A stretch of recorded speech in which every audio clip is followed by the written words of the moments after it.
Hello po, good morning.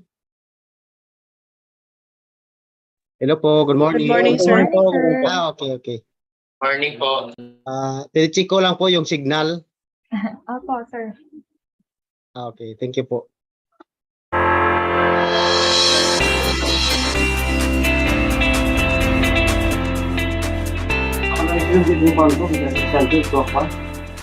Hello Over po, good morning. 7,641 islands, the Philippines is rich in Hello crops, po, good morning. Good morning, sir. Okay. livestock, Morning poultry, po. and fishery. Through Tinicheck ko lang po yung innovations signal. and processing, we can produce globally competitive Okay, quality thank you po. products. As agriculture flourishes domestically and abroad, each region contributes to its continuous growth. The following are the top investment commodities of every region. Known as the gem in the north, Region 1's main crop is rice, which is being cultivated in their lands 2 to 3 times a year, followed by corn and mango. Its champion commodities also include tobacco, fruits, livestock, and other different crops such as garlic, eggplant, mung bean, peanut, and fisheries. Dubbed as the peanut and mango capital of the country, Region 2 is also the top producer of corn, rice, livestock, poultry, and fisheries. The region also have a huge production of legumes and root crops. Also known as the rice granary of the Philippines, Region 3 on the other hand is also the top producer of onion, sweet potato, and mung bean. Meanwhile, the Southern Tagalog or Calabarzon's poultry, livestock, coconut, coffee, and hog production contribute a large percentage to the region's economic growth. They are also considered as the industrial house of the country. The Mimaropa, where the bounty of harvest meets the goodness of nature, is known as the home of Calamansi King in Oriental Mindoro. Alongside this top commodity, rice, vegetable, poultry, fishery, cashew, corn production also contribute to their economic growth. Pili, pineapple, and gabi are the top growing commodities in Region 5. Bicol region's agricultural production continue to rise internationally with the prevalence of good export activities. Region 6, on the other hand, has coined Mananam as one of its priority investment opportunities. Mananam is an acronym for agricultural commodities such as mango, aquaculture, native chicken, natural fiber, abaca and piña, and muscovado sugar. For aquaculture, the emerging commodities are live grouper, milkfish, oysters, and seaweeds. Meanwhile, Guimaras is a world-renowned producer of sweet mangoes.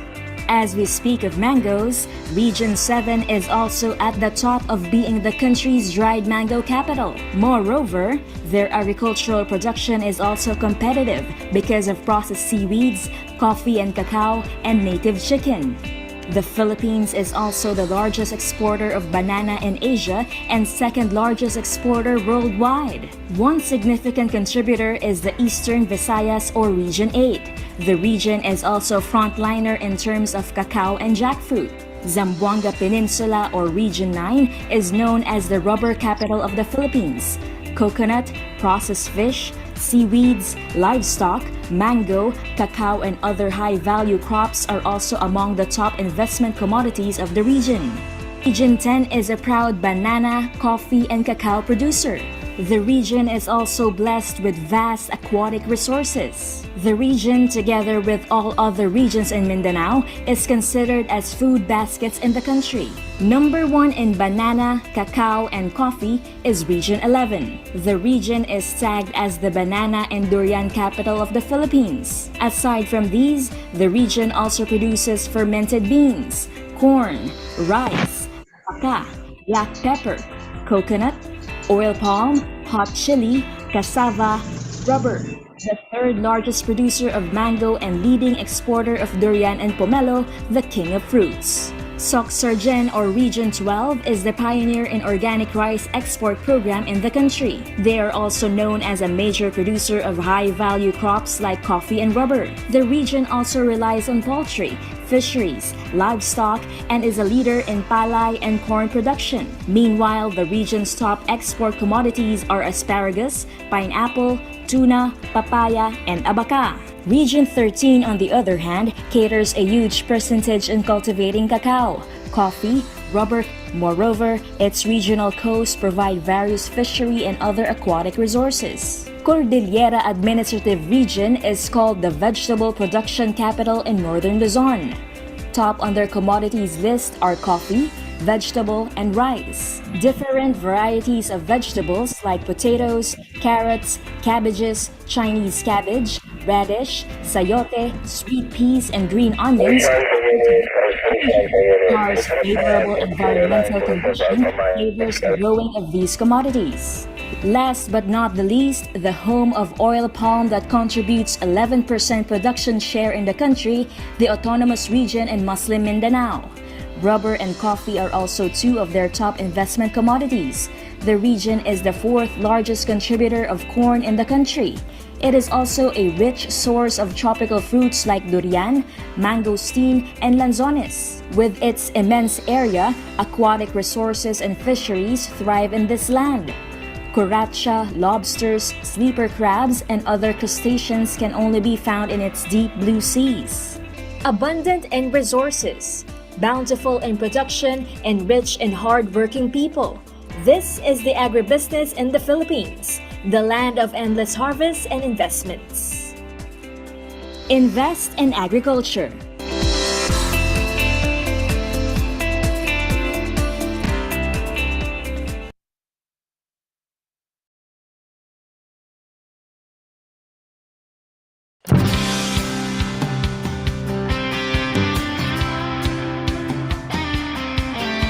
Ito ng bagong pananaw sa produksyon, malakas ang kooperasyon. Katuwang ng mga magsasaka, ang pamahalaan at pribadong sektor. Dadagdagan ang kaalaman sa kabuhayan. Sa negosyo, pahuhusayin ang kakayahan. Angkop at bagong teknolohiya, subsidyo, pagtubig at infrastruktura. Siguradong pagkain sa buong bansa. Masaganang ani, mataas na kita. Maunlad na buhay ng mga magsasaka at mga mangingisda. Siguradong pagkain sa buong bansa. Masaganang ani, mataas na kita. Maunlad na buhay ng mga magsasaka at mga mangingisda.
ang tunay na paglilingkod sa bansa.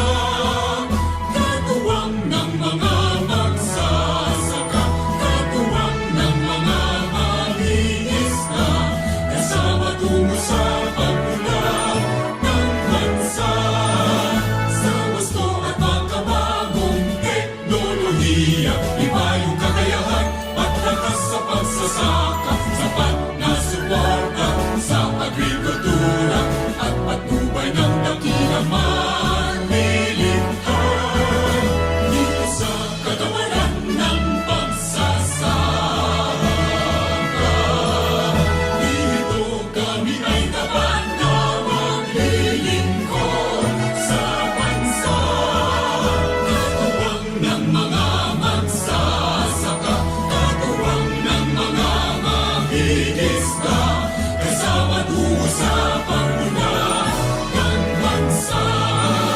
Maulat na kabuhayan sa kanayunan, sa galang ani sa ngayon hanggang kinabukasan. Patay na pakinabang sa kalakalan, sapat na pagkain sa hapon ng bayan. Dito sa kagawaran ng pagsasaka, dito magmumula ang tunay na paglilingkod sa bansa. Katuwang ng mga magsasaka, katuwang ng mga mangingisda, kasama tungo sa pagmulat ng bansa. Dito sa kagawaran ng pagsasaka, dito kami ay tapat na maglilingkod sa bansa. Katuwang ng mga magsasaka, katuwang ng mga mangingisda, kasama tungo sa pagmulat ng bansa. Kasama tungo sa pagmulat ng bansa, ng bansa, ng bansa.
Magandang araw po at welcome po sa ating lahat.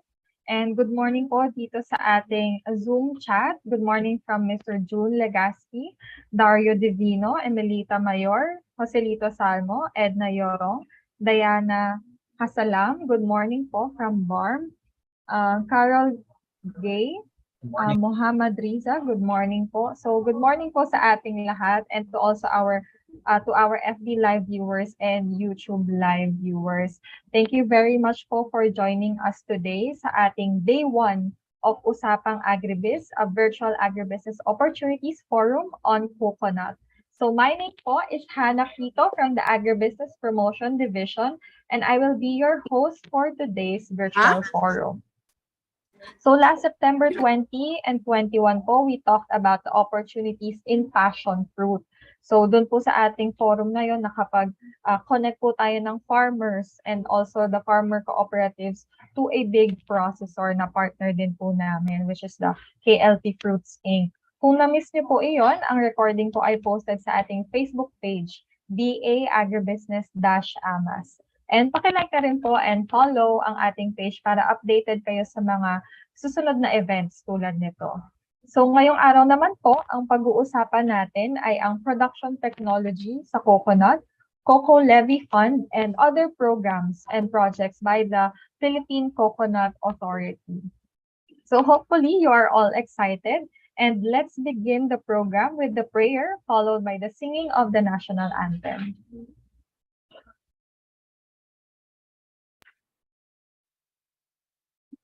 Let us put ourselves in the holy presence of our God.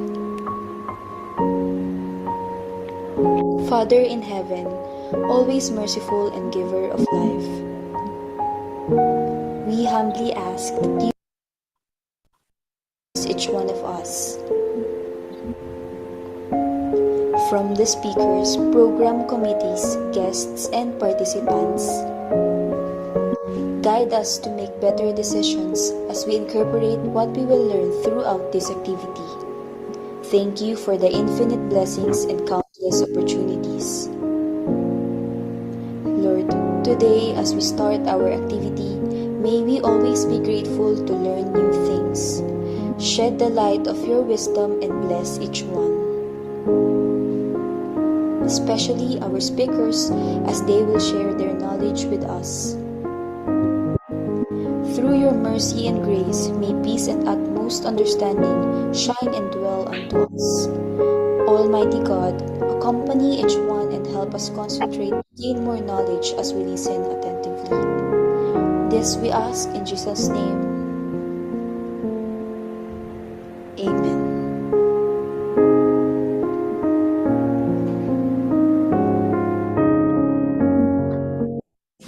Mga kababayan, ang pambansang awit ng Pilipinas.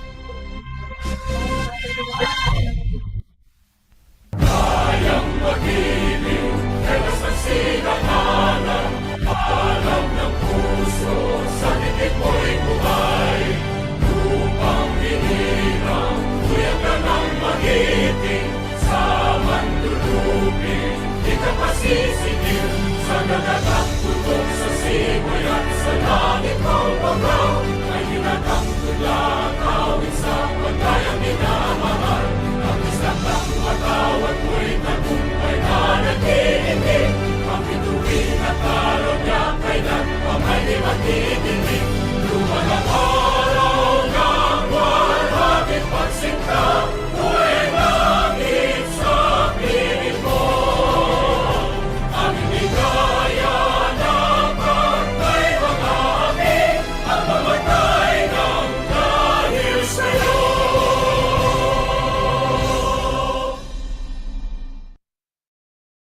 Now for the welcome remarks, let us hear from this recorded video of Ms. Christine Y. Evangelista, our DA Undersecretary for Consumer Affairs and DA spokesperson.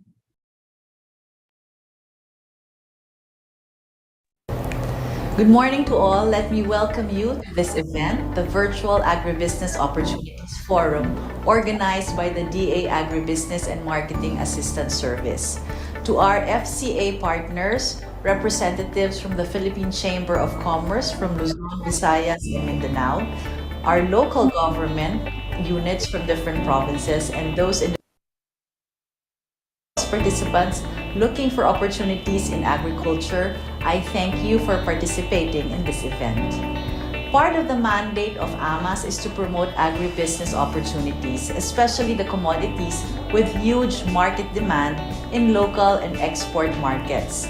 Our resource speakers will provide you with not only the technology, but also valuable information on specific investment opportunities and market demand for the priority commodities featured in this forum. We hope that this event will serve as an avenue to fulfilling your future business ventures and partnerships. AMAS is very much willing to assist you in this endeavor. So I hope that you will find value in our session today, and after the event, you can always reach out to our office. Thank you very much and have a productive day ahead. Okay, on behalf of USAK, we would like to thank you for joining us today po at Usapang Agribiz, and hopefully you'll stay until the end of the forum. Now let us go through a few house rules through this audio-visual presentation.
Okay, so a few reminders lang po ulit for the house rules. You can share your video but keep your mics muted unless you have something to say po during the Q&A portion na lang so that we do not distract our speakers from unnecessary noise. And if you have questions po for the speakers, please send them to the chat box. Dito po yun sa right side natin. And we'll answer them later on during the Q&A portion. And lastly po, let's listen attentively to our speakers and of course enjoy. Now, I will call on Ms. Gian Suaze, our market specialist of the Agribusiness Promotion Division, to introduce our participants for today's forum. Good morning, everyone. So I am Gian Suase from the Department of Agriculture Agribusiness Promotion Division. So I'd like to welcome everyone and thank you po for joining us today at Usapang Agribiz Coconut Series. So in behalf of the Department of Agriculture, we are so grateful that you are all here. Sana po marami kayong matutunan because our resource speakers from PCA and from different industries prepared for you today. So I'd like to acknowledge po lahat ng mga nag-join or nag-participate and nag-register na nandito participating to Zoom, Facebook, and YouTube. So we have 156 coconut farmers and growers, and the other farmers po ay 89 farmers ang joining today. And then from different universities po, there are 32 universities and students that are joining us today. And from the private sector, mga private companies, we have 20 for private, 30 private sectors joining us, 29 entrepreneurs and investors, and 27 farmer cooperatives, at saka po ang ating local government units, meron po tayong 24 local government units that are joining in as our Usapang Agribiz. And also, I'd like to acknowledge yung different government offices that are joining also, coconut processors, DA, Department of Agriculture offices, ang mga taga-academe, ang mga OFW po natin, there are some OFWs joining us also, agricultural attaches, and mga coconut exporters. So total in all the participants who registered for this event are 480. So maraming salamat po. And also for those people na nakita niyo po, I think I put this Zoom link in our chat box. You can Facebook and YouTube link. You can share it po sa inyong Facebook and to your friends so they would know more about the innovation in coconut today, and also yung mga PCA programs and activity, and also some orientation about the coconut. Without further ado, I will turn over the floor to Hannah and let us all enjoy our Usapang Agribiz Coconut Series. Maraming salamat. Thank you so much, Ms. Gian. It's really nice to know na maraming tao ang interested na mag-engage sa coconut industry or are already engaged sa coconut industry. Ngayong na-introduce na ang ating mga kasama today, may we also request to have a photo opportunity with all of you, with all the participants, resource speakers, and also the organizers. So please turn on your cameras po and smile. Ayan, Mr. Renzo, kindly take the photos. Thank you.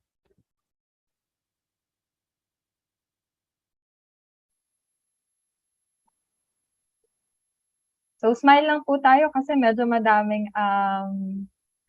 slides. Medyo 193 participants tayo. Smile lang po. Right po, bali 8 page po tayo. So sa first page po, kada shot po mag-smile na lang po tayo. Right? Magbibilang po ako ng right 1, 2, 3. Right? Wait lang.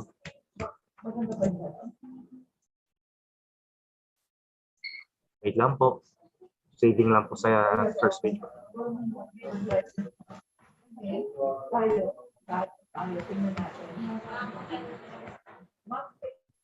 Next page po. Smile po.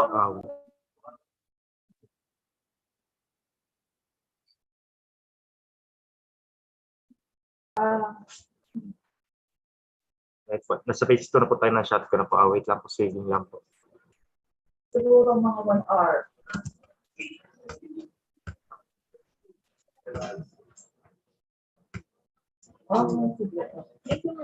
Right. Third page po. 1, 2, 3.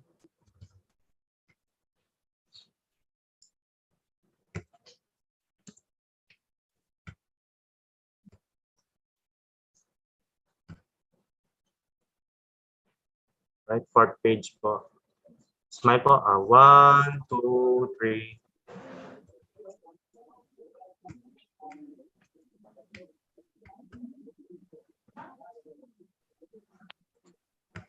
Right.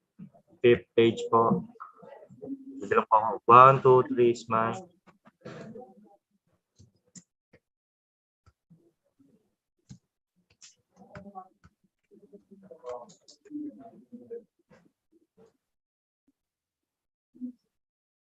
Right, sa sixth page po. 1, 2, 3.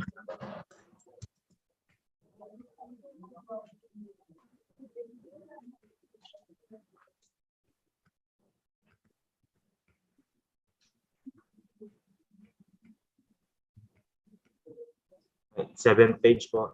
1, 2, 3.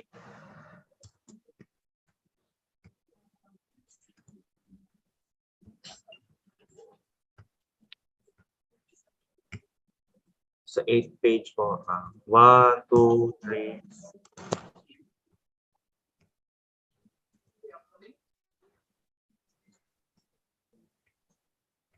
And last po, sa 9th page. Ayan, last page 2, na. 3. Right, okay na po. Thank you po. Okay, sana na-practice or na-exercise natin ang ating facial muscles. Nakaka-smile for ilang seconds. So, hindi natin akalain na gano'n na palang photo opportunity ngayon sa virtual, no? Smile-smile na lang at screenshot kada page. Okay. So, now, just to give an overview of our activity, what is Usapang Agribiz ba?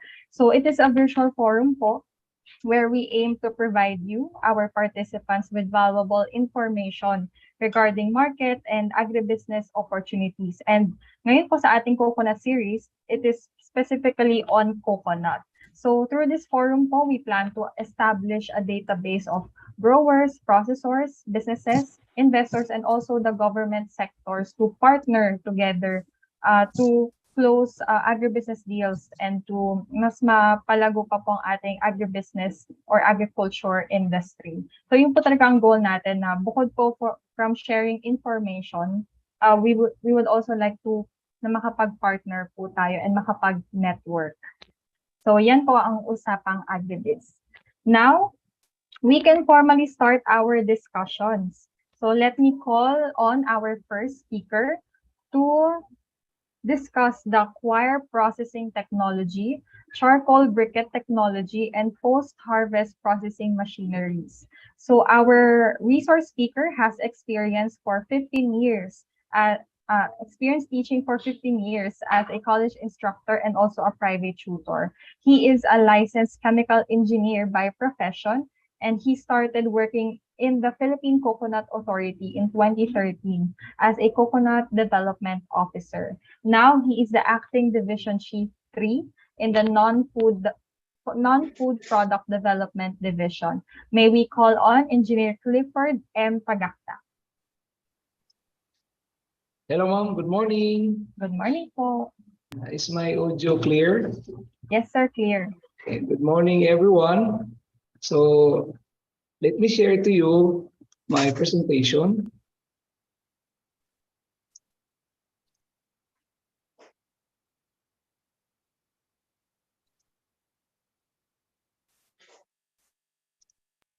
Okay. Okay, thank you. So coir processing technology. Next page, please. Okay, so to start with, we have coconut husk, and coconut husk is actually 30% of that is the coir, which is the versatile lignocellulosic fiber obtained from coconut palms. Then we have 70%. This is the coco peat, which is the spongy material that binds the coconut fiber in the husk. What are the advantages of the coconut fibers? First is it is environment friendly. Second, it is 100% biodegradable. Is sort of with the characteristic of holding water retention, and then it improves soil fertility, cost effective, of course. It is compatibility to land surface, drapability, and it also handles high water velocities. Of course, for the coconut husk processing in the Philippines, this is the usual process, no? From the raw material, and then we proceed with the processing. So that's our decorticating machine, and with that, we can extract the fiber, the coir. And then with this, so we will process this into the primary processing, so making into ropes. So as what you can see in the screen. Next. Then you proceed with weaving using the looming machine to produce a product. So these are some of the products, please. So we have the doormats, of course, and then we can also treat this fiber for tapestry, and also we can use this as our for coir fiber cement. No, now primary processing of coir. First is we need to do the reeding. Now the reeding is actually the soaking the nuts in pans or water holes. Then as you can see in the picture, this is an example, simple example of it. And then the next is the decorticating. So it's actually feeding the husk in a cylinder and crushed by a beating action of the impellers. So we call that machine as our decorticating machine or the decorticator. Next, please. The secondary processing of coir. So first is we need to make a single ply using the twining machine, as you can see it in the screen. So that's our wooden twining machine, and we have also another type of the machine, which is the pedal type. And then the second process, the next step is the combining of two single ply. So you're like making a rope, and then you can see there it is already in a spool. And then after that, you twine the twine rope will be weaved for product making, coir product. Okay, next, please. Now, here are the coir processing machines. First, I will introduce to you our single pass mobile decorticator. So we have the specifications here. So we are actually using a 14 HP diesel engine. And then it is in axial flow drum with the dimensions of 2.3 meters, width 1.65 meters, height of 1.35 meters, and it has a capacity of 4,000 to 5,000 husks per day. Our output is, of course, 30% of that by weight is the coir, and the coir dust is about 70%. The quality of the coir is CH3, and then the fuel consumption is 2 liters per hour, and the unit cost is 500,000 pesos.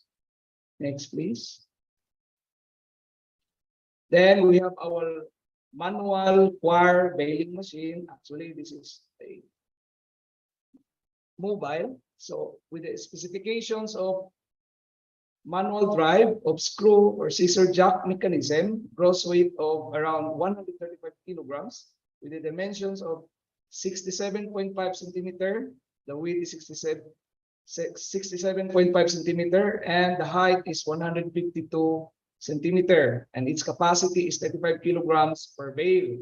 The bale size is 60 centimeter by 60 centimeter and by 60 centimeter. Next, please. We also have the manual twining machine as shown. So the specifications are wooden steel frame mounting of S4S lumber. We are actually using a metal bicycle rim wheel, and then 2 spindle twining parts mechanism with a capacity of 200 hands per day with the assumption of 16 meters per hang. Next, please. The pedal type twining machine. So this is actually used for single ply because it can only produce a single ply. And then with the specification of lightweight wooden frame, with the dimension of 1 meter, the length, the width is 48 centimeter, and the height is 90 centimeter, and a capacity of 30 meter single ply twine per hour. So with the attachment of our spool. And then next is, this is the mechanized 2-ply twining machine type 1. So from the pedal type twining machine, so we will proceed with the mechanized 2-ply twining machine, wherein the single ply will be attached to this machine. So the specification now is the prime mover use is 2 HP single phase electric motor. The materials used mild steel. Output capacity of this is 3 meters per minute, 2-ply twine, and then 5.6 grams per meter linear density, and then 28 twists per foot. So that is our output and the quality of our rope with a dimension of 2 meter by 1 meter and by 1 meter. And of course, this is already a mechanized. Next, please. Now we also have the type 2 of this machine, wherein it is now fabricated in vertical manner. So the specifications are, the prime mover is just 1.5 HP single phase motor, electric motor, materials used steel, mild steel, and then the capacities are 5 meter per minute, 2-ply twine, 5.9 grams per meter linear density, and then 28 twists per foot. The dimensions is 1.5 meter by 0.6 meter and by 0.6 meter. And also this is actually mechanized machine. Yes. Next. So another coir processing machine is the ratchet type pluming machine as shown. So the specifications are, it is manual. Number of operator is just 1 because it is already enhanced. The dimensions are the length 1.4 meter, the width is 4 meters, the height is 1.4 meters. Looming eye size, 2 shifters. We have 1-inch eye and 2-inch eye. And of course, metal frame. Please. Now for the coir products that are produced, so as you can see, we have several coir products. So it depends on how creative the person is. So using his imagination, and actually the person can create as such. Next, please. Another sample of the quark. As you can see, actually here in the Zamboanga Research Center, we are actually producing this, and we have a mentality of having one product developed per month at least. Okay, please. So these are just samples of our products, and there are various types. So it ranges from the novelties up to the luxury items, as long as it is under quark product. Next, please. So you can see here a sample of a quark-inspired lampshade. We have quark-inspired lantern, quark-inspired hanging lantern. Next, please.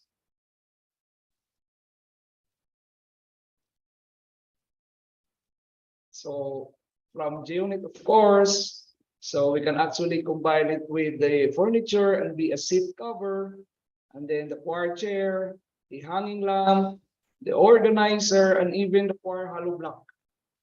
We have also quark umbrella holder, as you can see in the picture, quark mesh net. So these are samples. Next, please.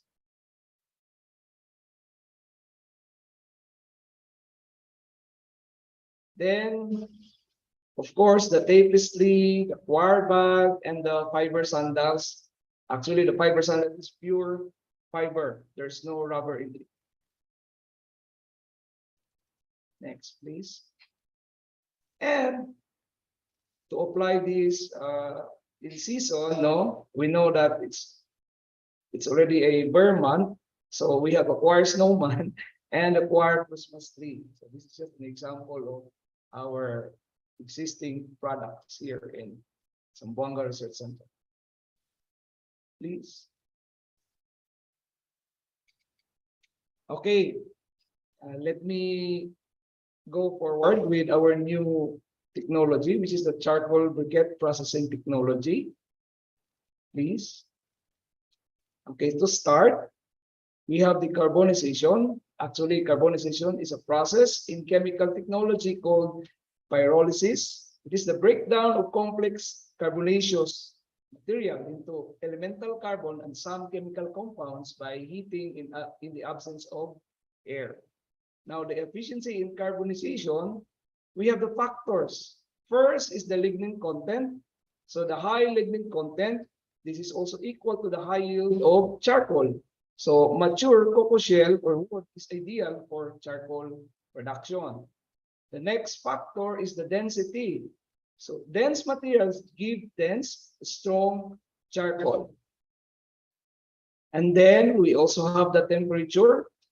So this means that high temperature increases fixed carbon content, reduce the volatile matter content attained at temperature of about 450 to 500 degrees Celsius. Next factor is we have, of course, the moisture content. So high moisture content is just equal to a low recovery, since we will be having problems with the longer carbonization time. Next is the carbonization methods, no? Because in practical reasons, no, the traditional pit methods versus the kilns. Okay, next, please. So for a carbonization process, this is simply the schematic. First is you have the biomass, and then of course, when you do a carbonization, you'll get the charcoal and also the other byproduct, which is the wood tar. Now, for a charcoal, the charcoal for product making, you can get from it the briquettes, of course. Then you have the activated carbon. It can be used as additive to fertilizers and also additive to explosives. Now, for a wood tar, we will have the wood vinegar, the fractionated fuel oil. Of course, it is also an additive for insecticides or herbicides, and also additive to soil enhancers, actually for land preparations. Next, please. Now, the stages in charcoal production. First is the drying stage. For a drying stage, no, first is from 110 degrees Celsius to 270 degrees Celsius. The materials absorbs heat, driving off moisture as water vapor. Now, the temperature remains above 110 degrees Celsius until the wood is bone dry. The second stage, under the drying stage, is 270 degrees Celsius to 290 degrees Celsius. At this temperature, it starts to with the exothermic decomposition. So the mixed gases and vapors continue to be given off together with some tar. The next stage then is the carbonization stage. So in this stage, from 290 to 400 degrees Celsius, this is where the breaking down of the wood structure continues. So combustible gases like carbon monoxide, the methane gas, the carbon dioxide, and other condensable vapors are given off. So tars begin to predominate as the temperature rises. And then from 400 degrees Celsius to about 600 degrees Celsius, there will be a transformation of the wood to charcoal. Okay, tars driven off and thus raise the fixed carbon content. And the last stage is the cooling stage. Okay, next, please. Now, charcoal briquette process and the product testing. So from a coconut biomass, so we will have to dry the biomass and then carbonize it. Then the next thing to do is grinding of the charcoal and then mixing the charcoal with the binder. Actually, we are using the cassava starch as our binder for about 10% of the whole mixture. And then after that, we will have to mold our mixed charcoal into briquette. And then after the molding, we get sun drying. Okay, and then quality testing. Okay, next please. This is the proper schematic procedure and how the product testing goes. Okay, as you can see, the right and the left are actually the testing. So first is you need to test for the moisture content, the volatile matter, the ash content, the fixed carbon, the heating value, the water boiling test, the rice cooking capacity test. We also have that. And in consideration for the physical testing also, we have the curing time determination, the density determination, back density determination, shattering resistance test, tumbling resistance test, and resistance to water penetration. Next, please. For a charcoal briquette machineries, so the machines are already improved, and in fact, last month, Amtic was here and our machines were already tested. So I am introducing now our brick charcoal kiln with smoke trap. So the purpose of this kiln is to carbonize, and then with the attachment on it, which is the condenser or the smoke trap, which is actually, it will help trap the smoke and then turn into our wood tar. Okay, so it has a specification of input capacity of 500 kilogram split coconut shell, and then the output capacity of 160 kilogram. So this is about 30% of the whole raw material shell, with a dimension of 10 feet as height, diameter as 5 feet. Carbonization time is about 7 hours, and then the price is about 200,000 pesos. Then the other machine is the charcoal grinder. with the specification of, we are actually using a prime mover of 5 HP induction motor, single phase. Particle size and fineness is less than 1 millimeter. Feeding operation, it is actually a continuous feeding with a yield capacity of 95% recovery, a rated capacity of 10 kilograms per hour single pass, equipped with a cyclone dust collector to increase efficiency. And this is actually will help the operator so that the dust will not be present during the operation. Okay, the price is about 300,000 pesos. Next, please. Then we have the charcoal mixer. Charcoal mixer has a specification with a prime mover of 5 HP induction motor with gearbox. The type is batch type. The capacity is 100 kilograms per batch.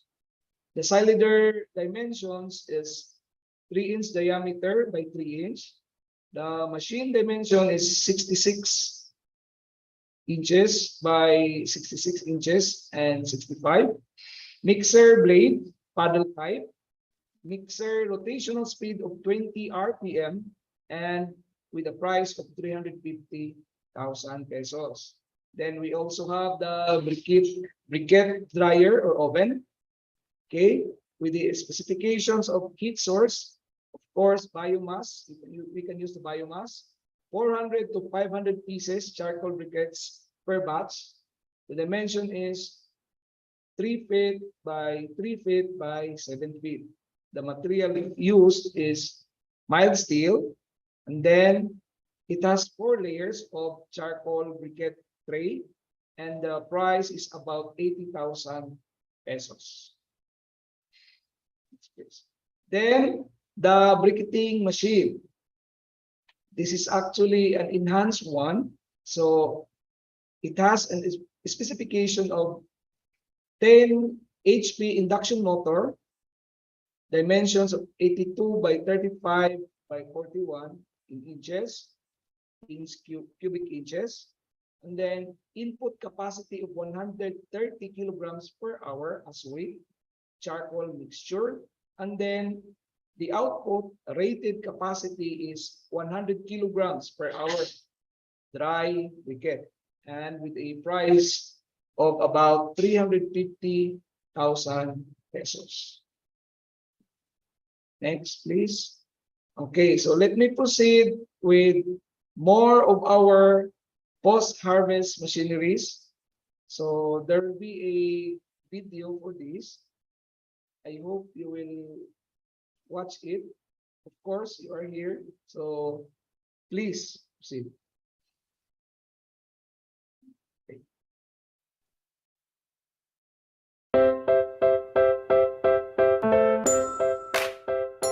Welcome to Simbonga Research Center. This presentation will show you some of our machines that are fabricated here. Some of our machines are for patent also. That's our facility.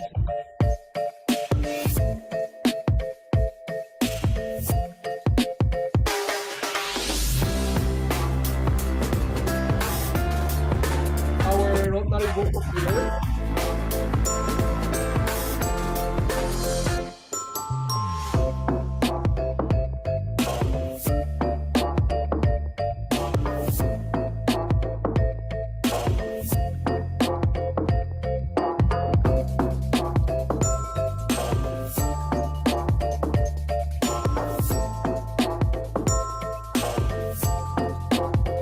Then we have the biomass spreader.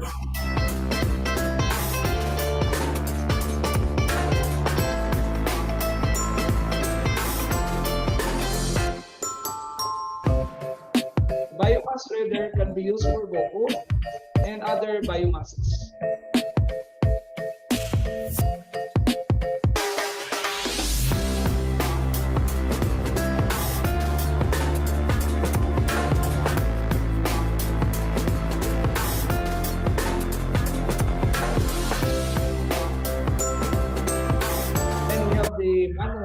caster.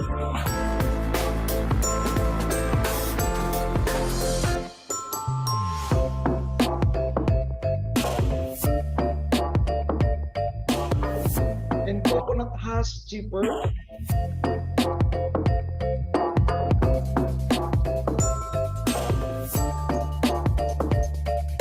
We also have coconut splitter.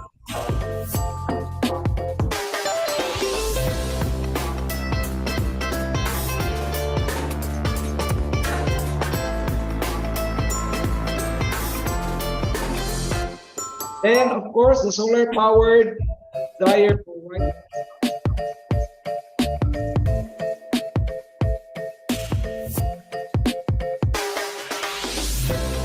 For white copra.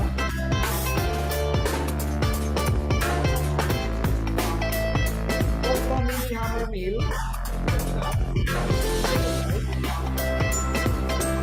And mini oil extruder.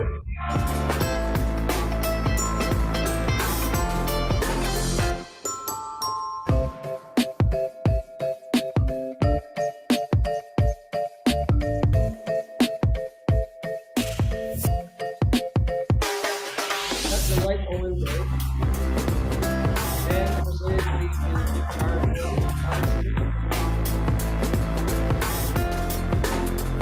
our actual derived titanium.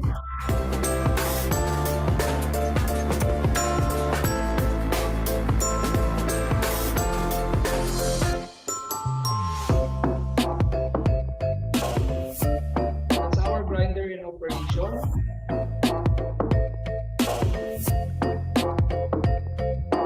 And the charcoal mixer, of course.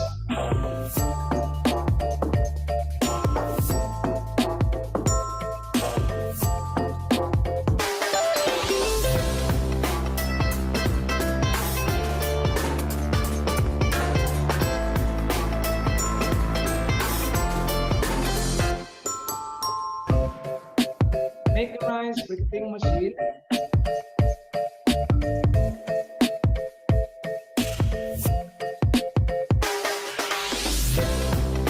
Our molder.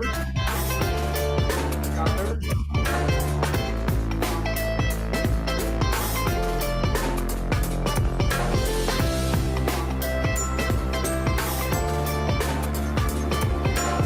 Sample of product testing for the charcoal. And activating carbon.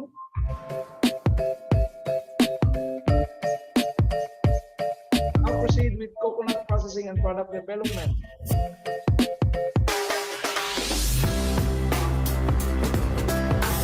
We also have the rotary sievers.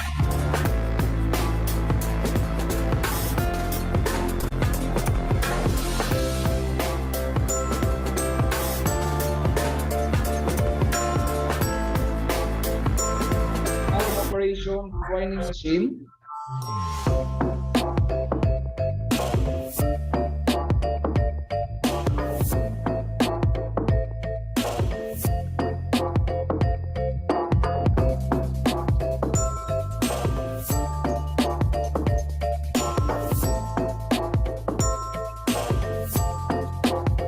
That's our pedal type machine. Intended for single ply.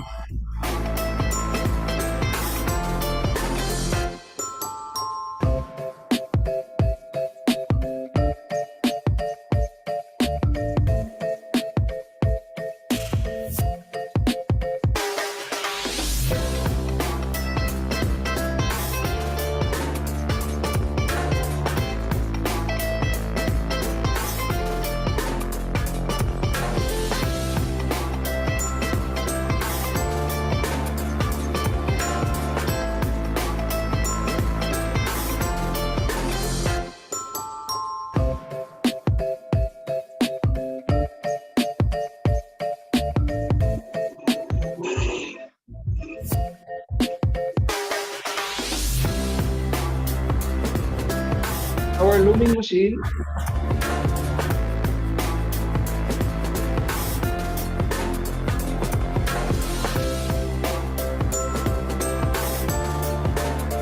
That's the quartz treatment we are doing.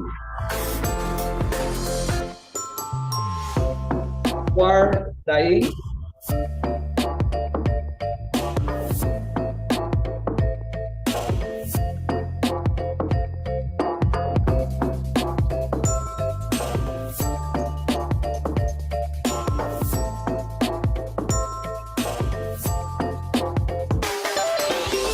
Then we also have the biofilter, use of coir bed.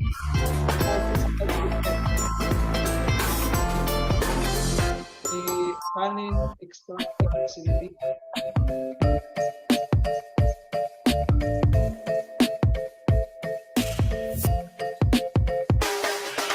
This is how we process our peat to get tannin.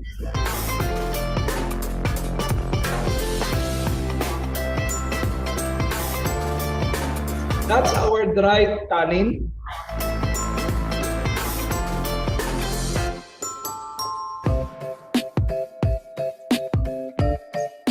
Then our organic mixer for cocoa-based organic farm.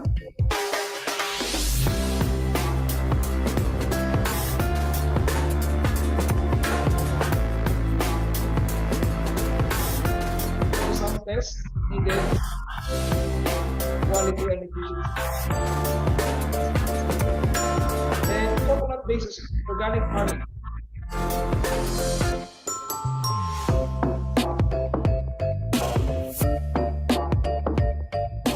For the organic farm, everything is actually recycled. We even have the tilapia also. It's organic.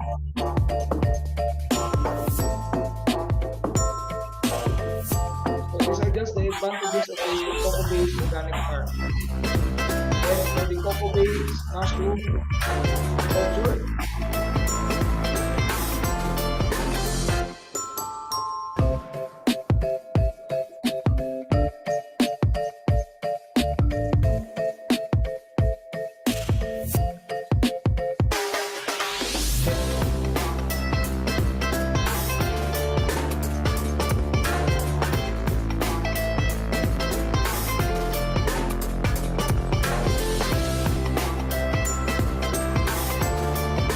that's the oyster mushroom. Sorry.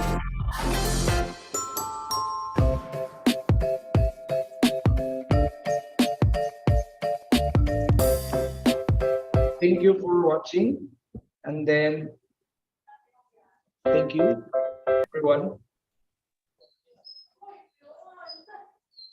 Please visit us at our YouTube channel, PCACRC and FPDD. We also have our Facebook account, and you may also email us at nfpdd@pcacrc.com. Thank you, Mamana. Thank you. Thank you everyone. po. Thank you po, Sir Clifford. So, pamute na lang po sa mga iba po nating participants para po mabawasan na ating noise. Ayan. Thank you so much po again, Engineer Clifford, for your discussion. So, I hope po madami kayong natutunan. And nakita ko ang dami palang machineries, no? Yung coconut. And ang dami ko na rin pong nakikitang questions sa ating chat box. So, later po, sasagutin po natin yan sa Q&A portion. And so also marami din nagtatanong about the presentation po ni Sir Clifford kung pwede sila makahingi ng copy. So yes po, we will give the copy. Pero we will give it through the feedback form. So hihingi po kami sa inyo ng feedback form. So ipopost po iyan. Ayan, posted po ni Sir Adrian Cañada dito sa Zoom chat. We encourage everyone to fill out the feedback form after the resource speaker's presentation. Ito po yung link. So later po after the presentation, pakiclick po yung link and then submit. Don't forget na ilagay din po ang inyong email address kasi doon po namin isi-send yung copy of the presentation. And it will also serve as your attendance din po to this forum. So yun po again, if may questions po dun sa ating presentation ni Sir Clifford, pakisend na lang din po dito sa chat box and we'll answer that through the Q&A portion later. Ayun po. So done na po tayo sa first topic of the day. Sana excited pa din kayo. And Now we will move on to the next topic. So our next topic po is increasing farm productivity through the use of hybrid seeds. And our first resource speaker, so we have two resource speakers for this topic. Our first resource speaker has been a science research specialist for 5 years and 7 years as a research assistant. He was the OIC Department Manager 3 for PCA Zamboanga Research Center from 2006 to 2011. Now he is the Division Chief 3 of the Plant Genetic Resources Conservation and Utilization Division. And our second resource speaker has been a research assistant for 5 years and is a senior science research specialist since 2019. Currently, he serves as a senior science research specialist also at the Plant Genetic Resources Conservation and Utilization Division. I would like to call on Mr. Gerardo B. Bailon and Mr. Joel Jerome B. Larupay. Good morning po sa lahat. First Good of all, morning po.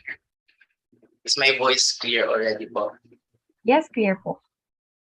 So, once again po, good morning po sa ating mga participants.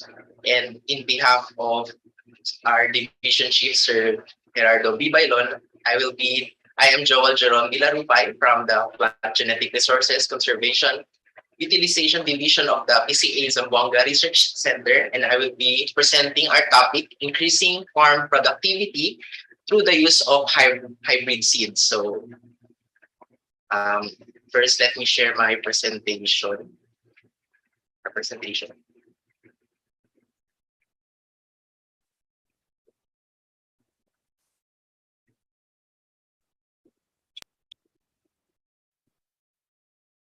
So once again, good morning po sa lahat. So I think next slide po tayo. So one of the key strategies para ma-increase po ang productivity natin sa ating farm or even sa country is meron po tayong 5 strategies, which is increase the area, increase planting density, improve our growing environment, and minimize post-harvest loss. And lastly, we improve the genetic material. Dito po papasok yung ating mga coconut hybrids. So as of now, we have PCA recommended coconut hybrids and cultivars that is registered already sa ating National Seed Industry Council. As you can see, meron po tayong PCA 15-1 to PCA-15. If you can see on the coding, yung variety po na nasa left side, yung mga colored ones po, these are dwarf coconut varieties that serve as the mother palms. And yung nasa right side naman po ng cross is yung mga tall varieties na nag-end sa letter T. We have Laguna, Tagnanan, Baybay, Oshiro.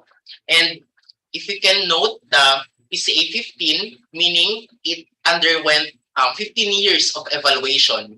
And -1 up to 15 is just the numerical code. Next slide, please. Ayun. So currently, yung mga naka-encircle po na tatlo, these are being mass-produced at the Zamboanga Research Center through assisted pollination hybridization technique and distributed as part of the planting and replanting programs. Meron din po tayong mga other areas and centers na nagpo-produce din po ng ibang klaseng hybrids. And as of now, in line with our CFIDP, ito rin po yung part ng program na to increase yung production ng ating hybrid seed nuts. So for now, although dito sa mga research center, tatlo lang po yung mas produce. So in the coming years po, we are targeting na makaproduce ng mga maraming klase ng hybrids. And for 10 years, we are expecting to need 112 million hybrid seed nuts para ma-replace po natin yung mga senile palms and para ma-expand din po natin yung mga current areas for coconut farms. So next slide po. So as you can see, ito po yung side-by-side comparison ng ating PCA recommended hybrids versus yung parentals, which is we utilize the open pollinated varieties of dwarfs, which serve as a mother palms, and those you can see the potential yield and basic traits of our hybrids are at around 3 to 4.5 years yung first flowering niya, and we can expect 4 to 5 years of first nut harvest, and nut size medium to large, copra per nut at around 237 to 310 grams per nut, and for copra per hectare 4 to 6 tons of copra, and that's per hectare is around 15,000 to 22,000 nuts, and for the medium chain fatty acids 60.6 to 73.3%. So dito po makikita natin na advantages po yung pag-utilize natin sa hybrids, especially sa ating copra per nut and copra per hectare. So next po. So this is the PCA 15-1. On the picture is the farmer's field in Carcar, Cebu. Wherein makikita natin yung early bearing siya and yung kanyang potential yield, specifically if we focus on the copra per hectare at around 4 tons per hectare per year po yung expected niya. And in terms of sa fatty acid profile niya, makikita natin specifically sa lorry content na mataas po yung value niya. Since this comes also as a price trait na rin po ng ating hybrids, especially given yung kanyang various industrial applications po. So next po.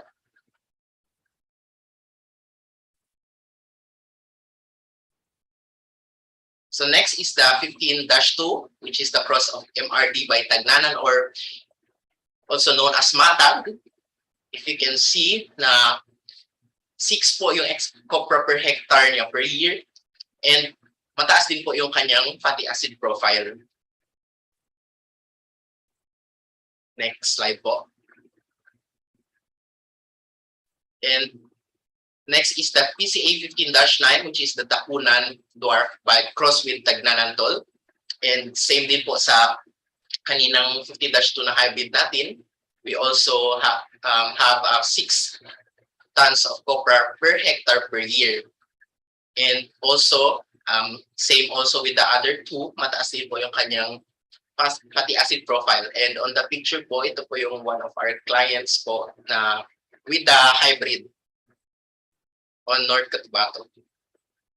So, next slide po.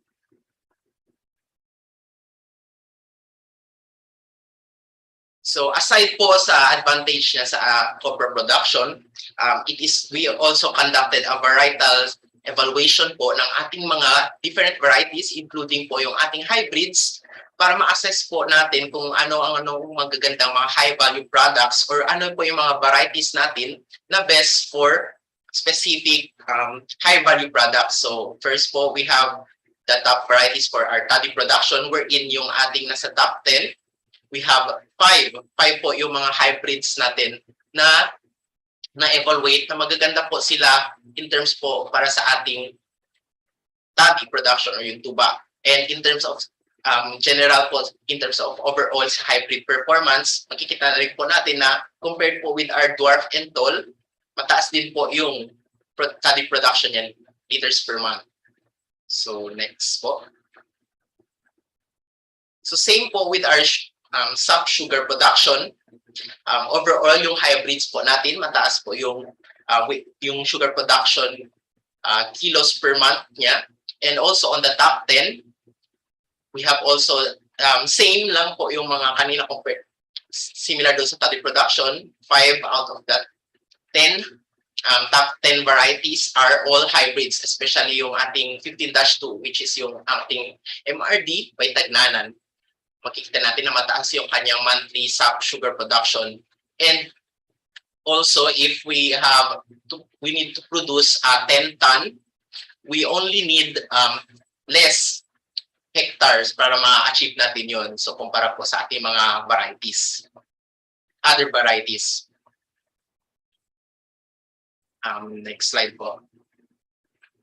So, in terms naman po para sa ating mga VCO producers, we also identified various hybrids po na magaganda rin po para sa ating hybrid production. We listed there the PCA 15-8, PCA 15-9, PCA 15-3 and PCA 15-2. So you can see na mataas po yung pwede PCO per nut and also yung per. So next po. So in terms naman po yung characteristics ng ating top varieties for BCO production, we can see na po yung 4 na crosses ng hybrids dyan. Makikita natin na mataas po yung kanilang, especially when we target yield per nut, yung takunan by bago o xylitol natin na cross, we expect na 77.69 ml of BCO per nut yung pwede nating makuha. So next slide po. So in summary, bakit po maganda yung hybrids natin, and of course, bakit natin sinasabi na we can increase farm productivity with the use of hybrid seedlets? Because first, yung hybrids natin grow faster and are more precocious. Precocious meaning early flowering, early bearing, especially when we compare it to our tall varieties which is widely planted po sa ating country. Second is it produce higher and more stable yield of copra. Kanina nga po nasabi natin na yung possible yield na makukuha natin sa hybrids natin is around 4 to 6 tons of copra per hectare, and are more recommended for high value products. Maganda po gamitin natin ang ating hybrids para, since nakita natin kanina na nag-top po yung mga varieties natin, hybrid varieties natin sa sugar and sa BCO, and we can have product diversification when we utilize hybrid seed nuts or hybrid na mga puno sa ating farms. Are more uniform and easy to harvest, are more efficient user of inputs. Although kanina pinakita namin yung potential yield traits and other yield performances, we expect po this cannot be observed po if we don't support it with various agricultural inputs po. And doon po makikita na doon po na maganda yung performance ng ating hybrids. And also quickly recover from water stress. Nakuha niyo po yung trait na ito sa kanyang tall parent, which is widely adaptable to various stresses. So yun po yung kinagandahan ng ating hybrids.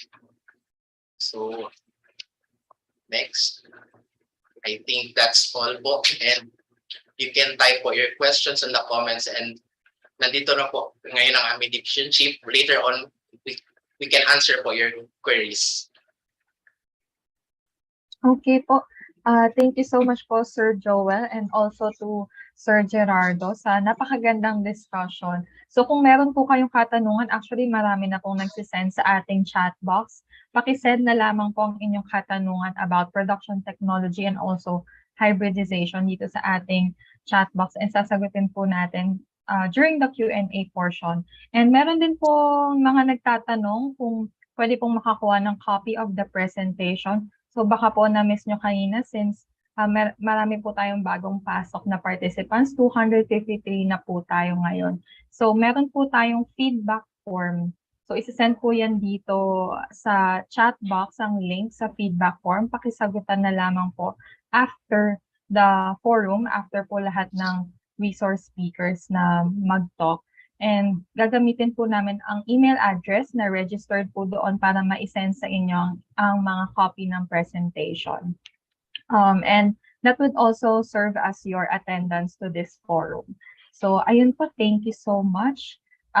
So let's move forward na po to our next topic para tuloy-tuloy na po tayo since marami na rin po kayong mga tanong.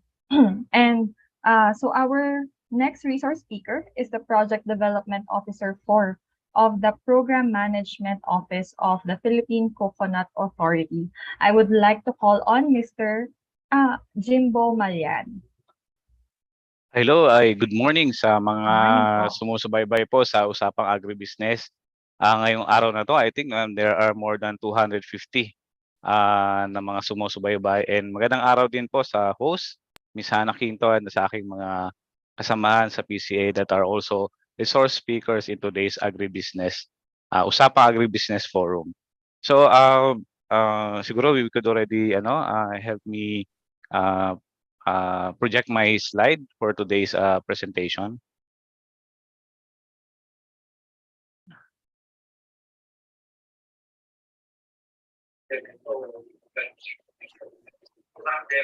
Okay, so good morning. So maybe we can go to the second slide. Yeah. Yep. Okay. Before the bago nagkaroon ng Coconut Farmers and Industry Development Plan, the Philippine Coconut Authority prepared the cocoa firm.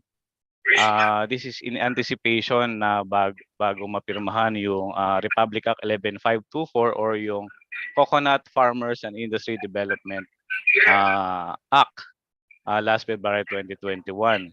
And then gumabay po itong cocoa firm sa paggawa ng ating plano, which was approved via Executive Order 1782 on June 2, 2022. So ito pong CFIDP, ito po yung nagsiset ng direction and policies for the development and rehabilitation of the coconut industry within 50 years. Of course, with the full implementation and effective implementation of this plan, we are hoping na yung ating mga coconut farmers and their families would have elevated their status through increased incomes and employment in the coconut industry. So maybe next slide, please. So these are the challenges in the coconut industry as identified dun sa cocoa firm and the plan. Nakita natin kanina, present po nung ating colleague from the Zamboanga Research Center, the Sinal, and farms. Kukonti na lang po yung binubunga or wala nang bunga na pinoproduce para sa ating mga farmers. And we also have at least 51% of the 3.1 million coconut farmers are landless and tenant workers. And most of the farmers lacks access to capital and formal credit, as well as health and medical insurance. And majority of our farmers are small landholders and they are unorganized. So there are 7 thematic recommendations. Ito po sila that was identified in the cocoa firm and the plan, which would help nga po address these challenges in the coconut industry. So let's go to the next slide. Okay. Aside from the 7 thematic recommendations of the cocoa firm, to be very specific, the plan as these national program components we have that would benefit our coconut farmers and as well as the industry. Meron tayong social protection, meron tayong coconut farmers organization and development. We will have hybridization as presented earlier, and community-based farm enterprise development, farm rehabilitation and improvement. We also have integrated coconut processing and downstream project or the shared facilities. Innovative research project and practical application on coconut production and distribution, as well as support services. This program components will be explained in detail in the next slide. So next slide po. For social protection, this is the component of the social protection. This is an integrated effort between PCA, the Commission on Higher Education, the Philippine Crop Insurance Commission, the Agriculture Training Institute, TESDA, and as well as the Cooperative Development Authority. Next.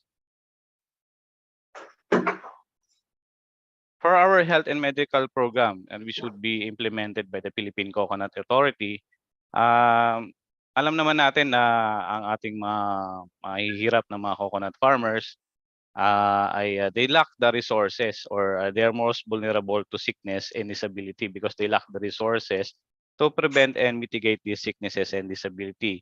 So in the health and medical program stated in the plan, there would be our coconut farmers and their dependents will be enjoying inpatient benefits, outpatient benefits, consulta, ZAY benefits, and all other future benefits. Ano ba itong mga benefits na to? For inpatient benefits, These are benefits for sickness or ailments that need hospital confinement of not less than 24 hours. For outpatient benefits, this would cover day surgeries and treatment procedures that don't require hospital confinement naman. For consulta, this would include doctor's consultation, laboratory and diagnostic examinations, and take-home drugs and medicines. As I say benefits, these are for illnesses that are catastrophic and life-threatening. Okay, so let's go to the next slide. Ayan. So I think many of our farmers, if not all, are familiar with the Philippine Crop Insurance Corporation, and partner natin sila sa pag-insure po ng mga crops. We have the coconut tree mortality insurance package that is being implemented in the early years of the program until the yield loss insurance products package is fully developed by the PCIC. Yung crop insurance, this includes coverage for natural calamities and all types of pests and diseases. Of course, our priority target beneficiaries are owners, operators, and landowners or less than 5 hectares and are already aged 55 years old and above. Next slide. Aside from crop insurance, we also be providing a scholarship for the dependents of registered coconut farmers who are interested to pursue their college education but they don't have the financial capability. So ang partner po natin dyan is the Commission on Higher Education, and the grantee is targeted to be enrolled in courses that are nakailangan po ng coconut industry like agriculture, agricultural engineering, agribusiness management, agricultural economics, and other courses pa na ma-identify po ng Philippine Coconut Authority na kailangan ng ating coconut industry para po ito ay mas lalong maging mayabong at progresibo. So our priority beneficiaries here are coconut farmers na that are dependents of coconut farmers, mga anak at kamag-anak na ating mga coconut farmers na mahirap, meron pong disability, that are solo parents or single parents, that are already senior citizens, and those and the benefits of coconut farmer that are part of the indigenous peoples group. Next slide po. So aside from training, crop insurance, aside from scholarship, crop insurance, health and medical program, we also saw that our coconut farmers need to be capacitated, including yung ating mga coconut organizations and cooperatives to prepare them to receive and maximize the benefits which would be provided by other partner implementing agencies such as the Bureau of Animal Industry and the National Dairy Authority. Dahil po meron po tayong tinatawag na sa mga susunod na slide, yung Community-Based Farm Enterprise Development component ng plan. Kailangan po nating ma-training ating mga ma-equip ang ating mga coconut farmers and cooperatives and organizations in the coconut industry.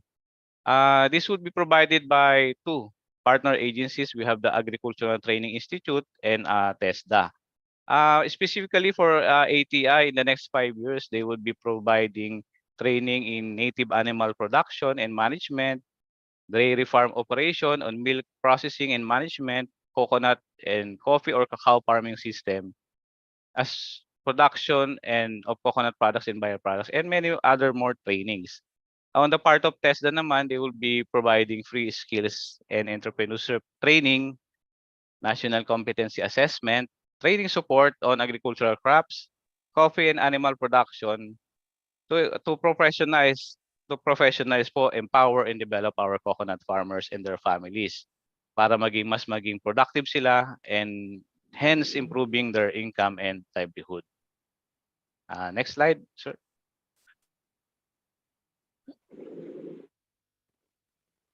Okay, aside from that training that are also a requisite sa pag-avail po ng mga different program benefits under the various program components of the plan, malaki rin po yung role po ng Cooperative Development Authority sa pag-organize po ng ating mga farmers. As of now, there are 3.1 million registered coconut farmers nationwide, but only less than a third are organized into farmers organization and cooperatives.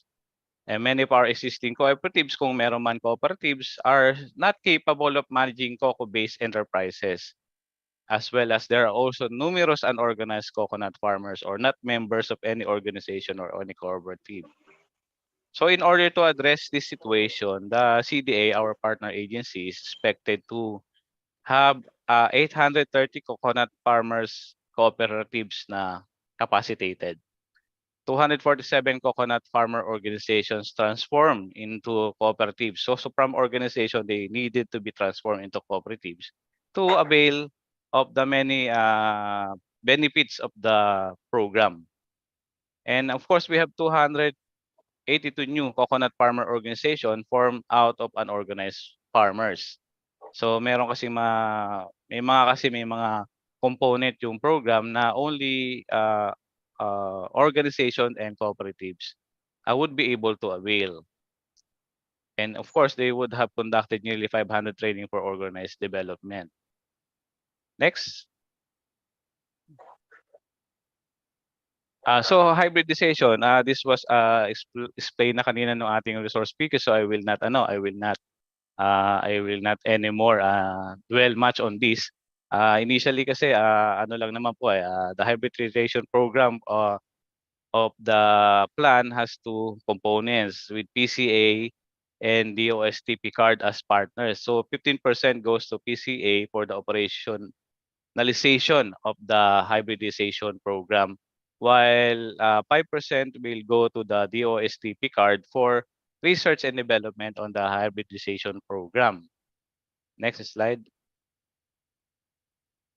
Okay, so hindi lang naman si PCA and DOST ang while they are the lead agencies to implement and do research and development in the hybridization program of the plan, we also have other agencies that are involved. Yung nga po, training that would be done by ATI and TESDA. We need to organize the farmers through the CDA. And of course, we also will be partnering with state universities and colleges for research support, as well as DPWs for road network, and the LGUs and the provincial LGUs for other partnership para po mas lalo po maging epektibo po ang implementation po ng hybridization program ng Philippine Coconut Authority in relation to the coconut farmers in industry development plan. Okay, next. Okay, ito nga po yung nabanggit din kanina, nakita natin na well, there are already senile coconut trees. Kung in layman's term, ang coconut trees po are considered mature if they are between 7 to 25 years old, and they normally produce around 40 to 65 fruits per year. Pag senile na, these are more than 60 years old, and they only produce around 10 or none at all na mga na fruits per year. So kaya nga po natin pinagtutuunan ng pansin itong hybridization program is for us to come up with coconut palm or coconut trees that would produce more than the expected more than the usual fruits that are being produced by our current coconut tree dito sa Pilipinas. So of course, mas maraming bunga, mas maraming ani at mas maraming kita. Yun naman po yung benefit po nung hybridization program. Okay, next slide is. Yes, of course, ito, this is the research that would be conducted by the DOSTP card. As of now, there are about 88 research topics that are already under the different research teams that were already submitted to PICARD. Okay, ito po ay siyempre pag-aaralan nila, and they would make sure that the proposal are technically, financially, and viable. And of course, the eligibility of the proponents would be assessed para po yun. Well, in the next 10 years, nabanggit nga nila that the country needs kanina nabanggit that in the next 10 years, our country needs to nearly 112 million planting materials to replace our unproductive and senile coconut palms and expand the hybrid population in suitable areas. So next slide. Okay, thank you. This is the fourth component of the program, our community-based farm enterprise development, particularly farm improvement and rehabilitation. So, of course, our farmers cannot depend on coconut alone for decent living, especially those farmers who owns or tills 2 hectares or below na mga lupa. So, well, nakita natin na there's a huge potential to increase coconut farm productivity and farmers' income through intercropping ng coffee and cacao, which will be spearheaded by the High Value Crops Development Program of the DA. We also have the integration of dairy production at the same and the native livestock and poultry, which would be spearheaded by the Bureau of Animal Industry and the National Dairy Authority. Marami ng mga success stories attesting to the significant contribution of the integration of these farm improvements and other enterprises with coconut production. So, ang kailangan lang gawin dito as we use available lands under our coconut trees, and this will significantly increase the country's agricultural production without opening up new lands or all that up gagamitin mo natin iba pang lupa for this type of farm activities. Next slide. So this is just the framework. Kung nabanggit niyo, although the law sa batas po, si National Dairy Authority, si High Value Crops Development Program, at saka si Bureau of Industry lang po ang tasked to lead this fourth component of the program. We also have to partner with other agencies like PhilMec and DPWH for shared facilities and infrastructure. Of course, PCA for coconut farm rehabilitation, and as well as CD8S, DBP for credit, as well as DTI for market support and promotion. So this would be discussed later in the next slides. Next po. So ito lang po yung details po for the High Value Crops Development Program. The HBCDP will implement the 3 strategies. Number 1 is the low-hanging fruit strategy will be applied to rejuvenate and rehabilitate existing coffee and cacao in coconut areas. So may mga existing coconut, meron tayong mga existing na ganito, and we also, aside from the existing coffee and cacao farms in under coconut areas, we also have to expand our planting to engage more coconut areas and coconut farmers. And of course, lastly, we have to establish cacao and coffee nurseries in strategic locations following the coffee and cacao roadmaps, kasi meron tayong coffee and cacao roadmap separate from the coconut industry roadmap. Next slide.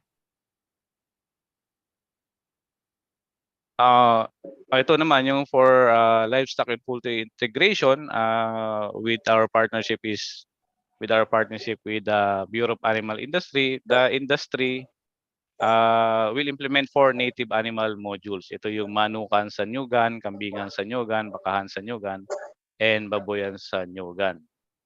Next slide. And lastly, for this program, we have the National Dairy Authority, which will expand production in existing coconut areas within the NDA dairy zones, and they will establish new dairy zones and dairy processing facilities in suitable coconut areas with active coconut farmers. The modules are to be implemented are 3 cow carabao module and 10 goat dairy modules. Next.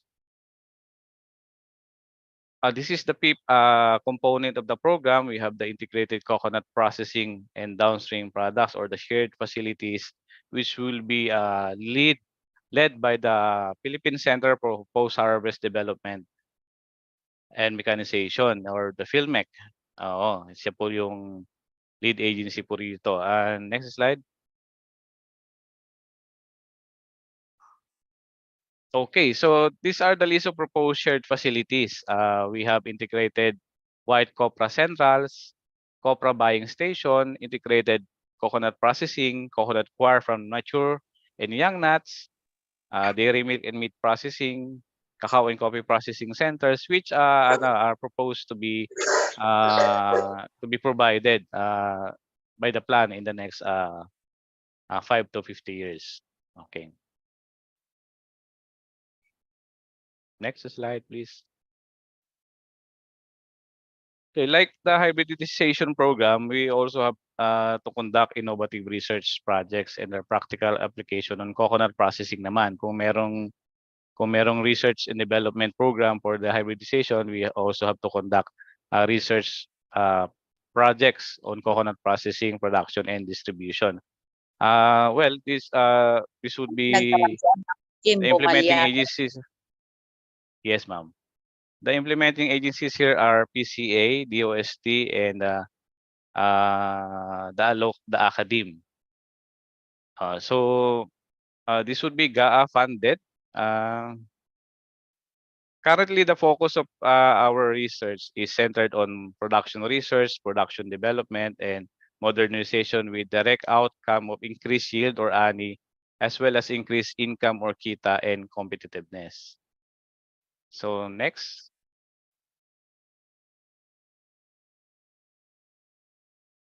Okay, ito po yung nabanggit natin kanina. Ito po yung ating mga focus, production research, production development, and modernization for an increased yield and increased income and competitiveness of our coconut farmers and the coconut industry.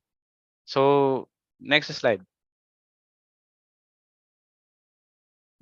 This is the last component, although there are other components, but these are the last component that would directly affect and benefit our coconut farmers and the coconut industry is the support services. Of course, kailangan ng ating mga farmers ang support services from the Development Bank of the Philippines and the Land Bank of the Philippines by way of credit. The credit program shall be implemented by these two financial institutions and will adopt a demand-driven approach, or they will provide credit based on credit demand of our target beneficiaries. So for Land Bank, there are 53 lending centers in the province sa Land Bank of the Philippines, and there are 30 lending centers nationwide for the Development Bank of the Philippines, where our farmers, farmer cooperatives and organization could tap para po sa pagpoponda ng mga iba't ibang proyekto and programa ng ating mga coconut farmers and cooperatives in relation to the Coconut Farmers Industry Development Plan. Okay, so next slide. So yeah, aside from credit, of course, we have to conduct research, marketing, and promotion of the products and the coconut byproducts that will be produced by our coconut farmers, that will be produced by the coconut cooperatives and organization that was organized by the Philippine Coconut Authority together with PCA, together with CDA and other partner agencies. So for DTI, the priority target beneficiaries are PCA registered farmers, organization, and cooperatives. To increase the domestic and export demand for processed coconut, cacao, and coffee, DTI shall implement yung mga following online and offline market promotion strategies. Okay. So aside from this, DTI will also provide marketing assistance. Next slide, please. To the coconut farmers. Through the DTI Negosyo Centers, the following marketing assistance strategies will be extended to coconut farmers. This includes the contact of business matching strategies and facilitate market linkages and contract agreements between suppliers and buyers of raw materials and processed product. Provide market technology financing, conduct trade and investment promotion and facilitation, provide business and marketing advisory service through DTI Negosyo Centers. Okay, so last for our support services. Next slide, please. Of course, nabanggit nga kanina na isa sa mga magiging partner natin the overall implementation of this plan for our farmers and cooperatives and organizations is the DPWH, or the Department of Public Works and Highways, which would establish various infrastructure programs to ensure that the coconut products and byproducts which could be effectively and efficiently produced by our coconut farmers are readily accessible. So the DPWH shall give priority to the use of coconut, the coir or coconut bioengineering solutions in controlling soil erosion. Kasama rin po ito sa magiging role po ng DPWH in the construction of roads and other applicable areas. So in this context, the infrastructure program would cover the establishment of farm-to-market roads, shared production facilities, trading posts, post-harvest facilities, research and training facilities, establishment din po ng rehabilitation of our irrigation facilities, and among others. The main objective of this is to help improve the farmers' income and the social conditions of the people in the project areas. So, next slide. Okay, ito napakita nito kanina ni Sir Clifford Tagaktak about coco coir, stated in RA 1154, the DPWH shall give priority to the use of coconut coir or coconut bioengineering solutions in controlling soil erosion. So this one way for us to promote our coconut byproducts, itong coco coir, is to use them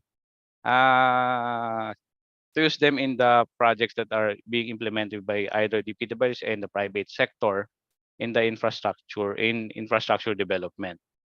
So lastly, the overarching outcomes that the plan aims to achieve is to increase the access of coconut farmers to credit, crop insurance, training and social services, to provide increased support to coconut processing and value-adding activities, and lastly, to expand the market access of our coconut farmer organizations and medium and small scale entrepreneurs. With these mechanisms and with all the implementing agencies mentioned a while ago and the stakeholders working together, we can achieve our goal of a secure and resilient coconut industry with empowered and prosperous coconut farmers. So hanggang doon na lang po ang aking presentation. Maraming salamat po sa inyong pakikinig, and I hope we were able to give you a brief and clear background on the CAFIDP and how it would benefit our coconut farmers and cooperatives and organizations. Maraming salamat. Thank you so much po, Sir Jimbo. Thank you for that comprehensive discussion. And thank you so much po for sharing with us the Coco Levy Fund. Now po, we have a presentation on the laboratory services offered by the Philippine Coconut Authority. Let's watch this AVP.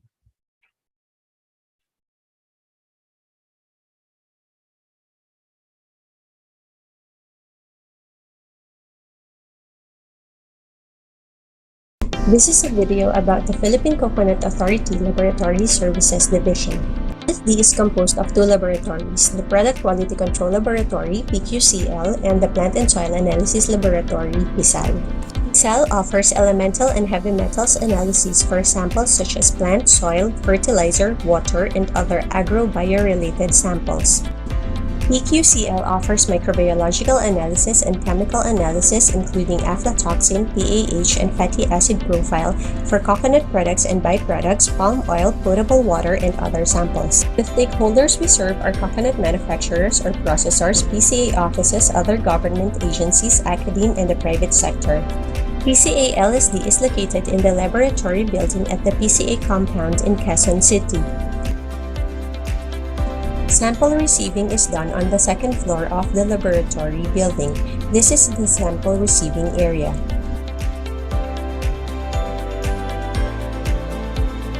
Adjacent to it is the office of PSAL. This is the balance room where samples and chemicals are weighed.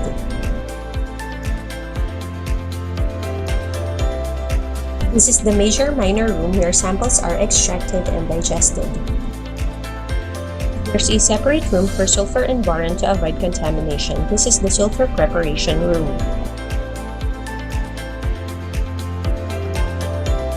And this is the boron preparation room.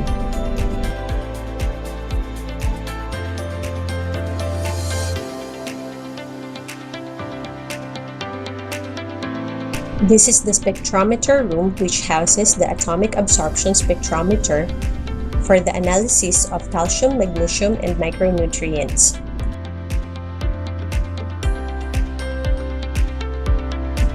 And the inductively coupled plasma optical emission spectrometer for the analysis of heavy metals. The colorimetry room houses the UV-vis spectrophotometer and the flame photometers. Adjacent is the Keldal room, where conventional analysis of nitrogen is conducted.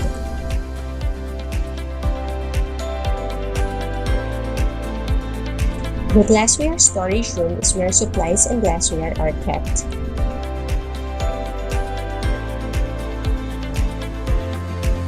The microwave room houses the microwave digester used for extraction of various samples. At the first floor, some rooms are occupied by Pisal. This is the pH and EC meter room. This room houses the laboratory shaper and where soil samples are air-dried. This is the sample preparation room where grinding, sieving, and drying of samples are performed. And this is the sample retention room. Chlorine room is where analysis using potentiometric titrator is conducted. Nitrogen room houses the nitrogen analyzer, which uses the combustion method. At the third floor is the office of the Laboratory Services Division. There is a guest receiving area,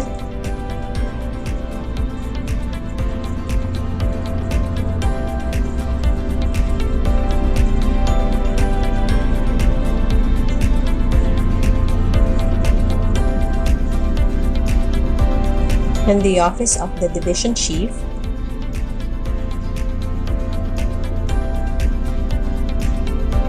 the library or conference room, and the PQCL section. This is the microbiological laboratory anteroom, where the lab gown and lab shoes are changed upon entry. This is the preparation room, which houses various equipment such as refrigerator, incubator, freezer, refractometer, pH meter, and water analyzer. This is the PCR room, which houses the ultra-low freezer, centrifuge, and PCR machine. This is the main analysis room, where all the important microbiological lab work are conducted.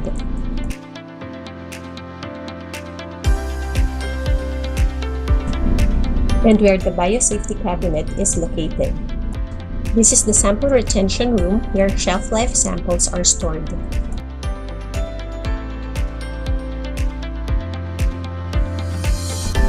This is the chemical laboratory, which houses the Lovibond tintometer, pH meter, ovens, and where reagents are prepared. This is the ash room, where the furnace is located. This is the titration room, where titrometric analyses are conducted. This is the balance room, which houses the volumetric KF titrator, analytical balances, and top loading balance, and where samples for analysis are stored. The PAH UTM room houses the universal testing machine for tensile strength analysis, and where PAH extraction is conducted. The instrument room houses the gas chromatograph for fatty acid profile analysis and the HPLC for aflatoxin and PAH analysis. In this room, aflatoxin is extracted under the fume hood.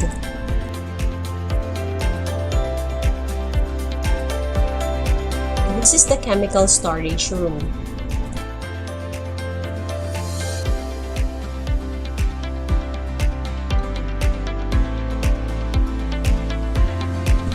This is the sample preparation room, where grinding of CEC samples are conducted. This room houses the fat analyzer for oil determination. For inquiries, you may give us a call or send us an email. Thank you.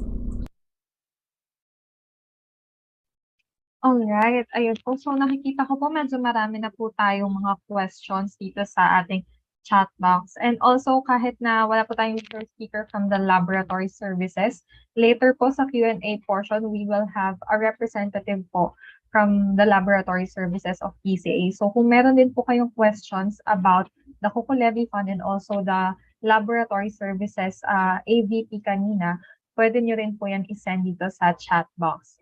And ngayon po, hindi na po natin patatagalin. Nandito na po tayo sa last topic of the day. So I hope madami na po kayo natututunan so far.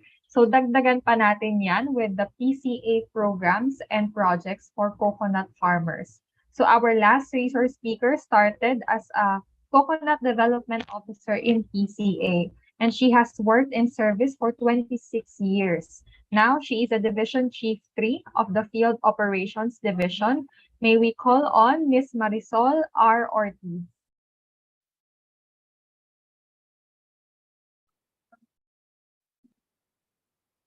Ms. Marisol?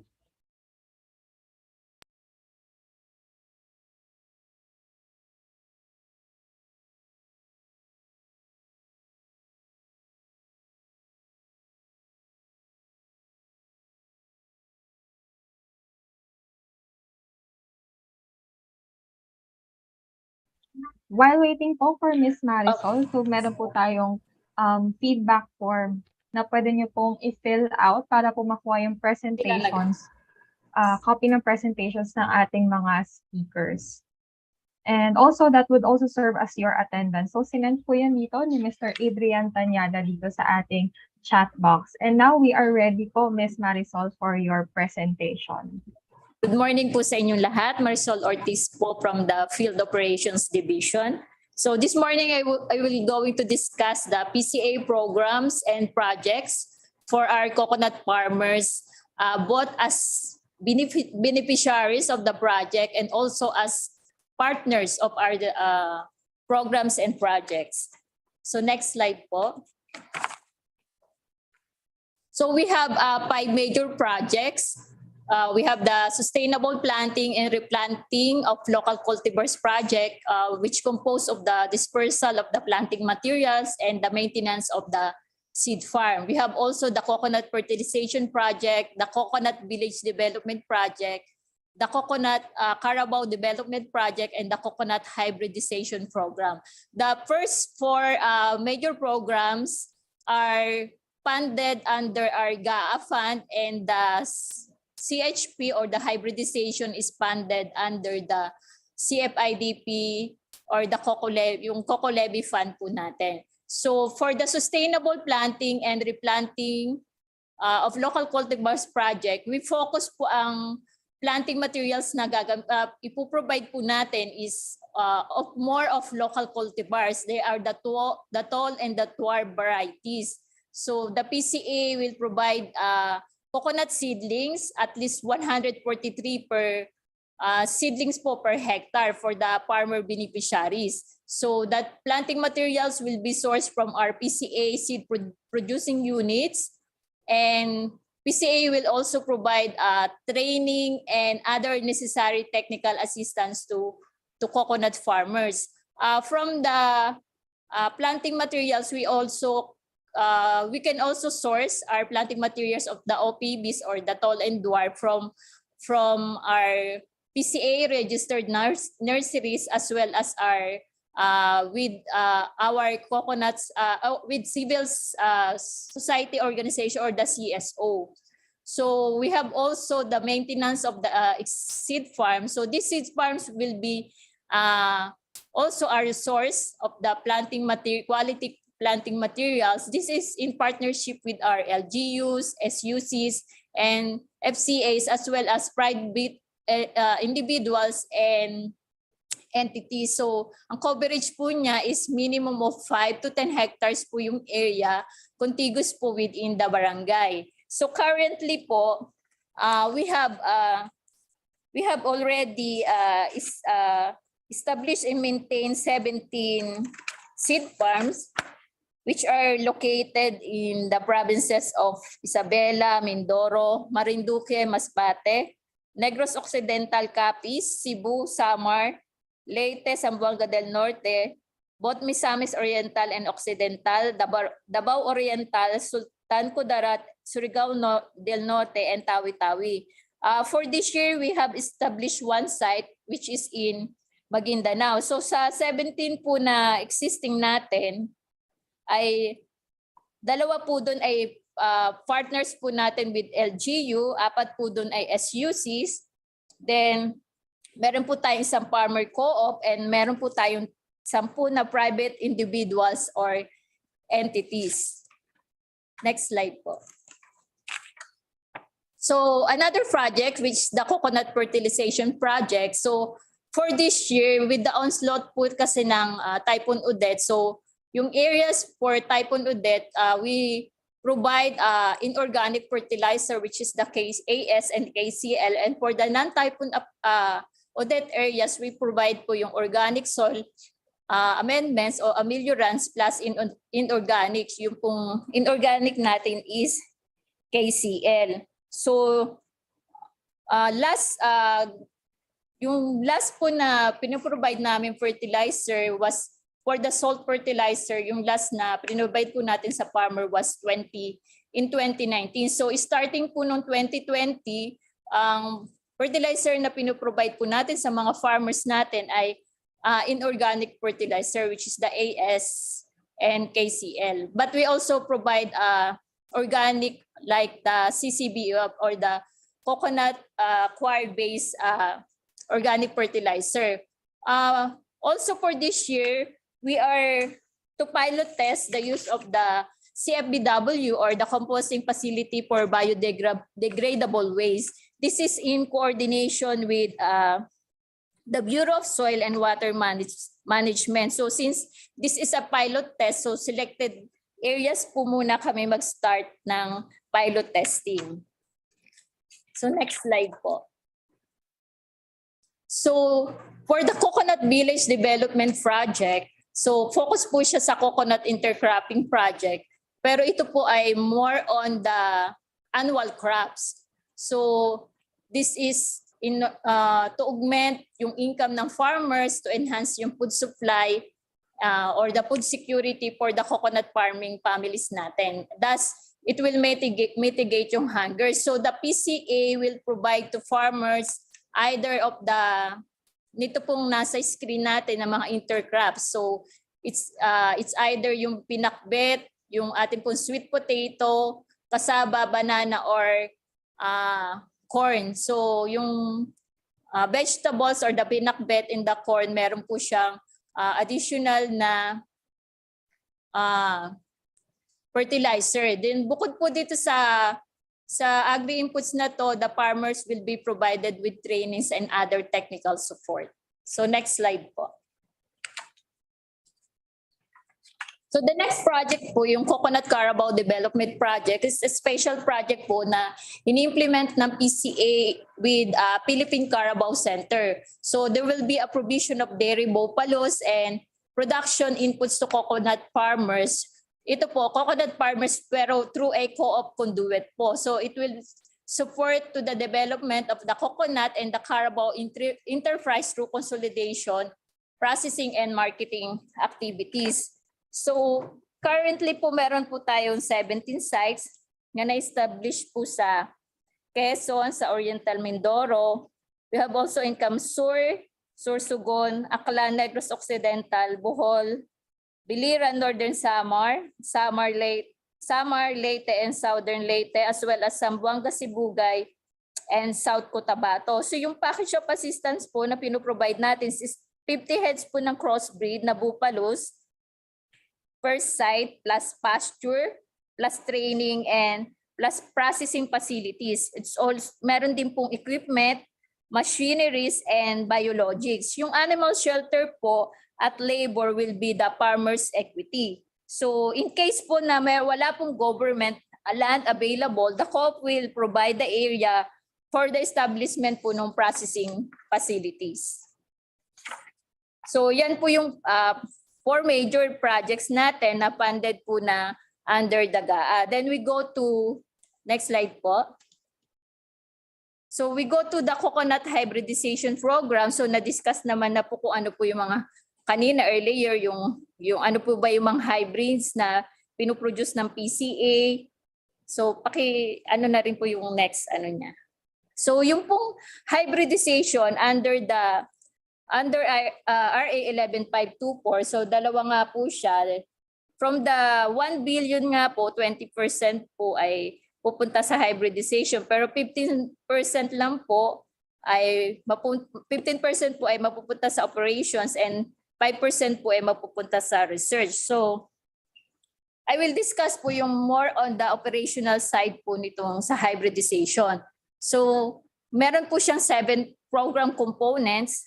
The first component is the production of hybrids. And production of hybrids, meron po tayo ding 3 subcomponent which includes the in-house hybrid production, the on-farm hybrid seed production, and the production of pollen.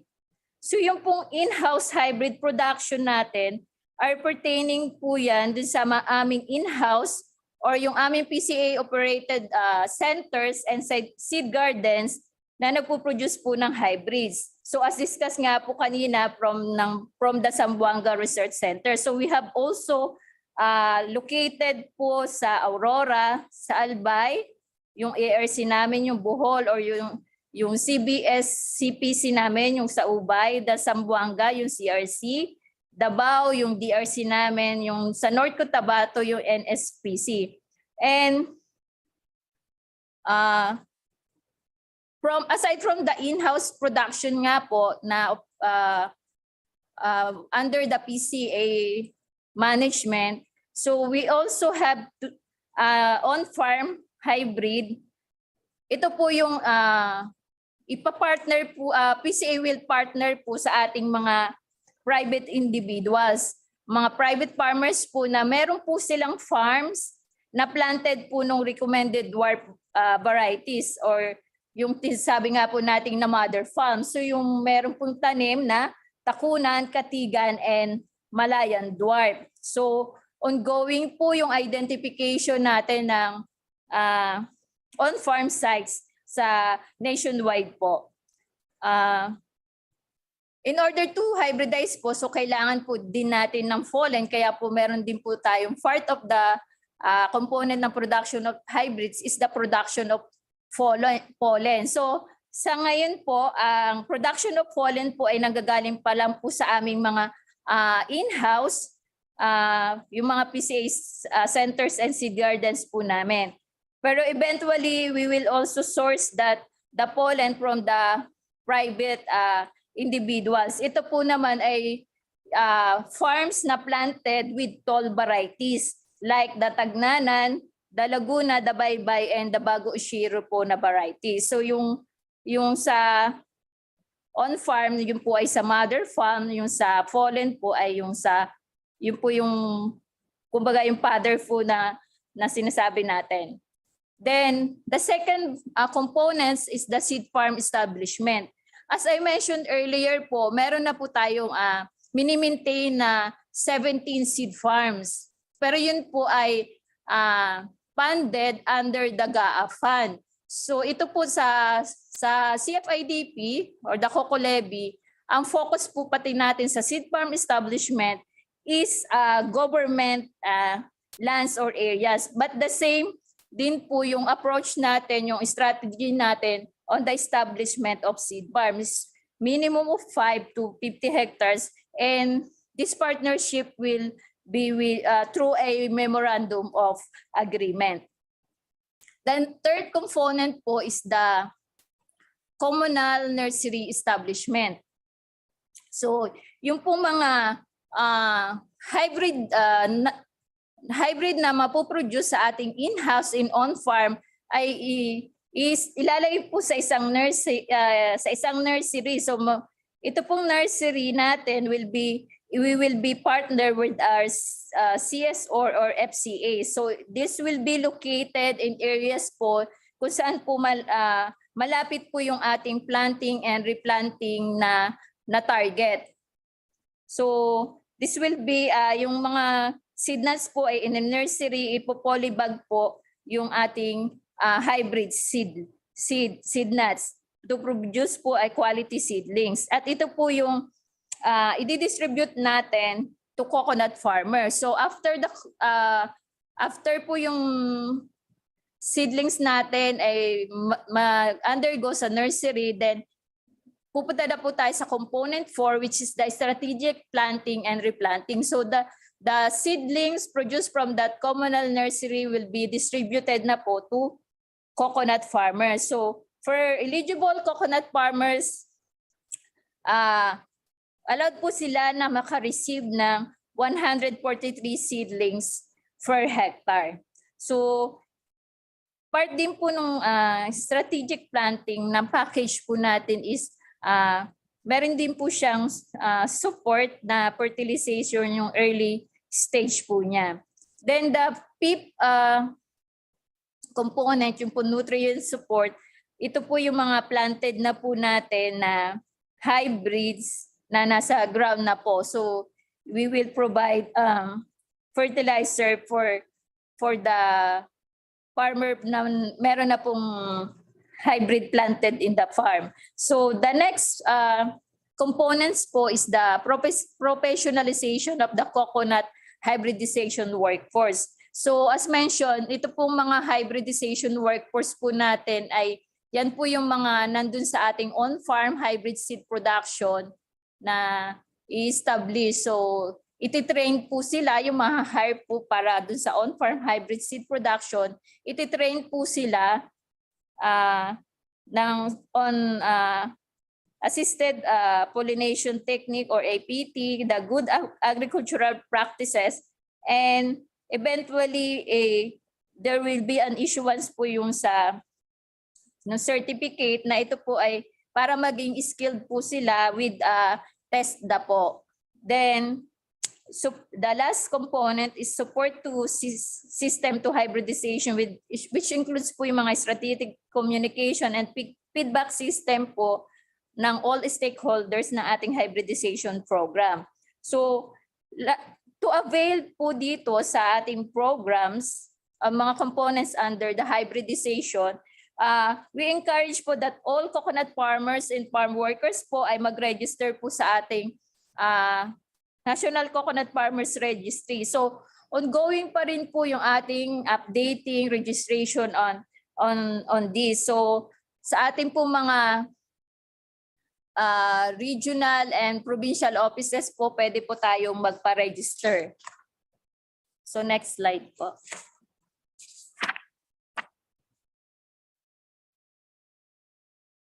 Next po.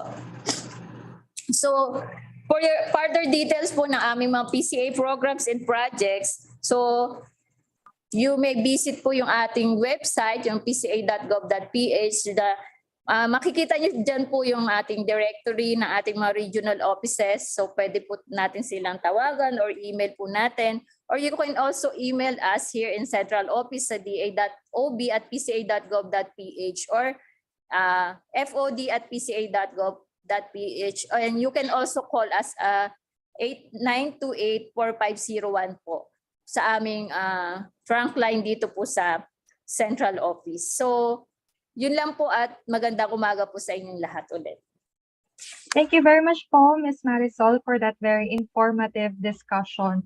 And to our participants, surely marami na po kayong naiisip at naiipon ng mga katanungan. Actually, marami na nga po dito sa chat box. And kung meron pa po kayong pahabol, please pakisend na po ang inyong questions sa ating chat box. At hindi na po natin patatagalin pa. Nandito na po tayo sa ating Q&A portion of the activity. So our chat moderator po will be Ms. Gian Suaze of APB. She will be reading the questions for our resource speakers. And to our resource speakers po, you may answer the questions directed to your topic. Ms. Gian?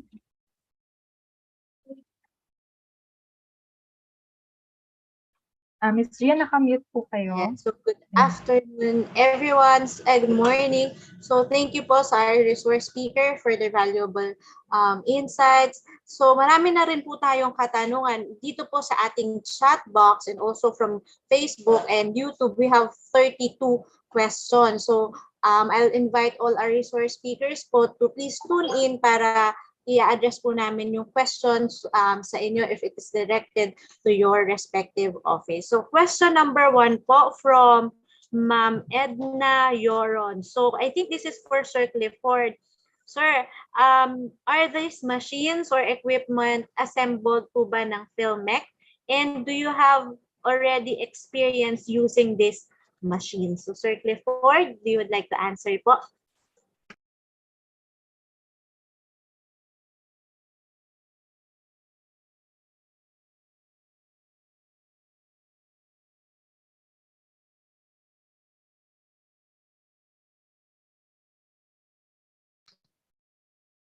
Hello, Sir Clifford. Do you want to answer po? Our question is Sir Clifford here. Hello. Because I Yes, was sir. muted, so I'm so sorry. Okay. Thank you, sir. Anyway, thank you so much, Mom. So for the Mom, I'm so sorry. Can you repeat the question, please? Miss Gia, nakamute po kayo. Yan, okay. So for question number 1 po from Ma'am Edna Yoron, yung mga machines, are these machines equipment assembled po by Philmec? And do you have experience using these machines? Yes, yes.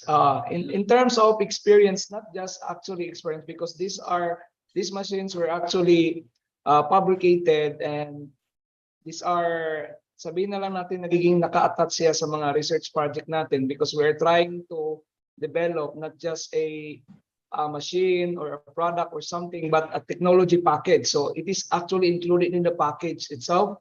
And then last month, Amtech was here, and we gave literally all the machines we have. So nag-i-schedule po kami so that all of our machines will be Amtech tested. And currently we are collaborating with Philmec for projects, lalo na including itong mga machines, because they are also planning na they will actually use our machines for this. Yes po. Ayun. So Ma'am Edna, I hope nasagot po ni Sir Clifford ang ating question. So next question po, question number 2 from Ma'am Josela Ras. Saan daw po pwedeng makabili ng rotary buko pillar? Sir Clifford again.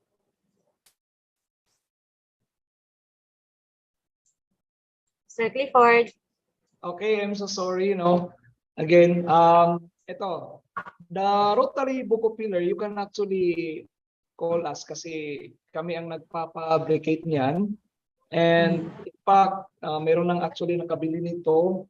And as you can see in the video, ito ay na-test na natin, and then they are really working, and maganda po yung niya. So hopefully we can collaborate for such, kung ano yung mga interest niyo about, lalo na doon sa rotary buko pillar, because it will actually increase the quality of your buko product.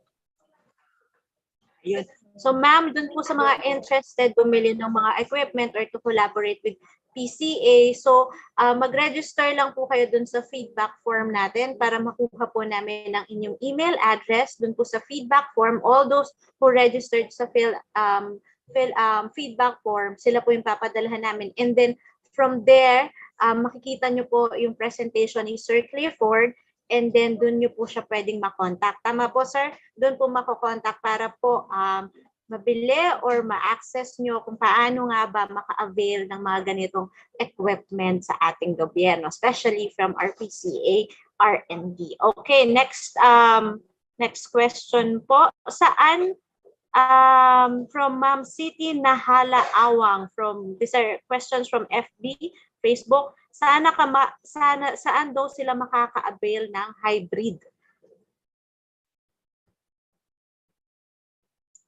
I think someone from PCA, saan daw po sila makaka-avail ng hybrid seedling, I think. Yes, ma'am. Anybody from our resource? Si Ma'am Marisol. Ma'am, sige po, unmute nyo na lang po so you can speak and answer. Regarding po sa mga coconut planting materials natin, both the hybrids and the OPBs po. So we need to kailangan po nating magpa-register or sama po tayo sa master list sa ating mga field offices. Ang allocation po natin kasi nasa regional offices. Pero you can also send us your request sa amin po, sa FOD, yung email na pinakita ko po kanina. And we will forward po doon sa regions po natin. So meron po kasi tayong allocation every year both for the OPBs and the hybrids po. So kung saan po yung farms natin na malapit, doon po natin i-forward po yung request nyo. So please indicate po yung contact numbers and farm location po, ano po yung size ng ating farm para po mas madali po nating mabigay kung ano po ba yung request po. So based on ano po tayo allocation, naka-allocate po sa ating per region po and per provinces.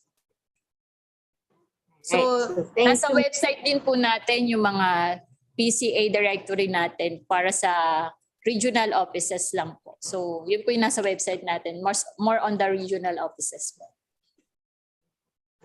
Ayun po. So for those po na would like to know more, ayun kung saan po makuha ang ating coconut hybrid seeds, so pumunta lang po kayo sa website, again po, ng PCA. Nandun po ang regional offices at doon nyo po i-contact kung saang malapit na regional offices po.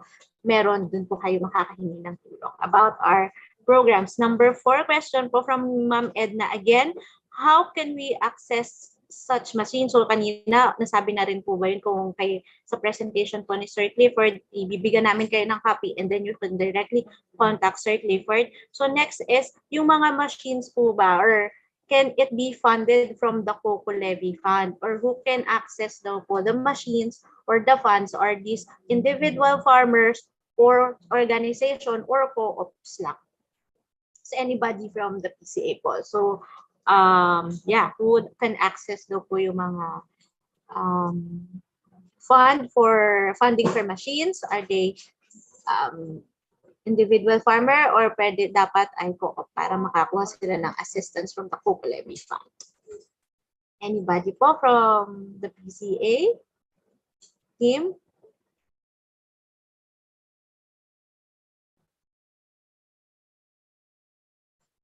So yes, Sir Jimbo, could you unmute na lang po?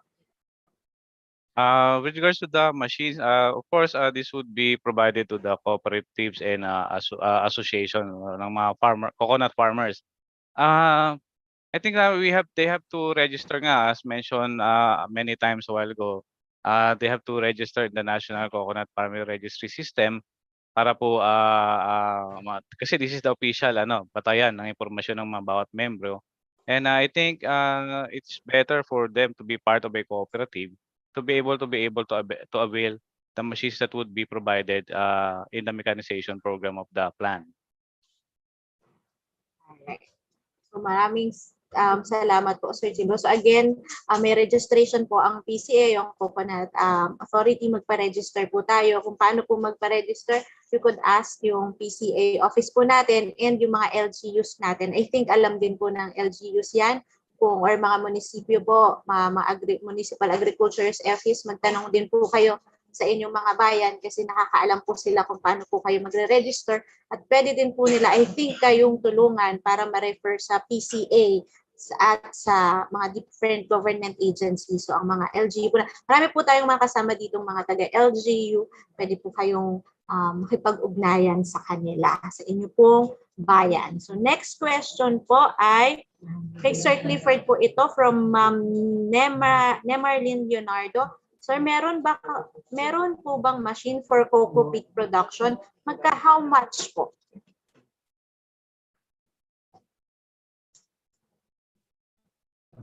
Sige, Sir Clifford.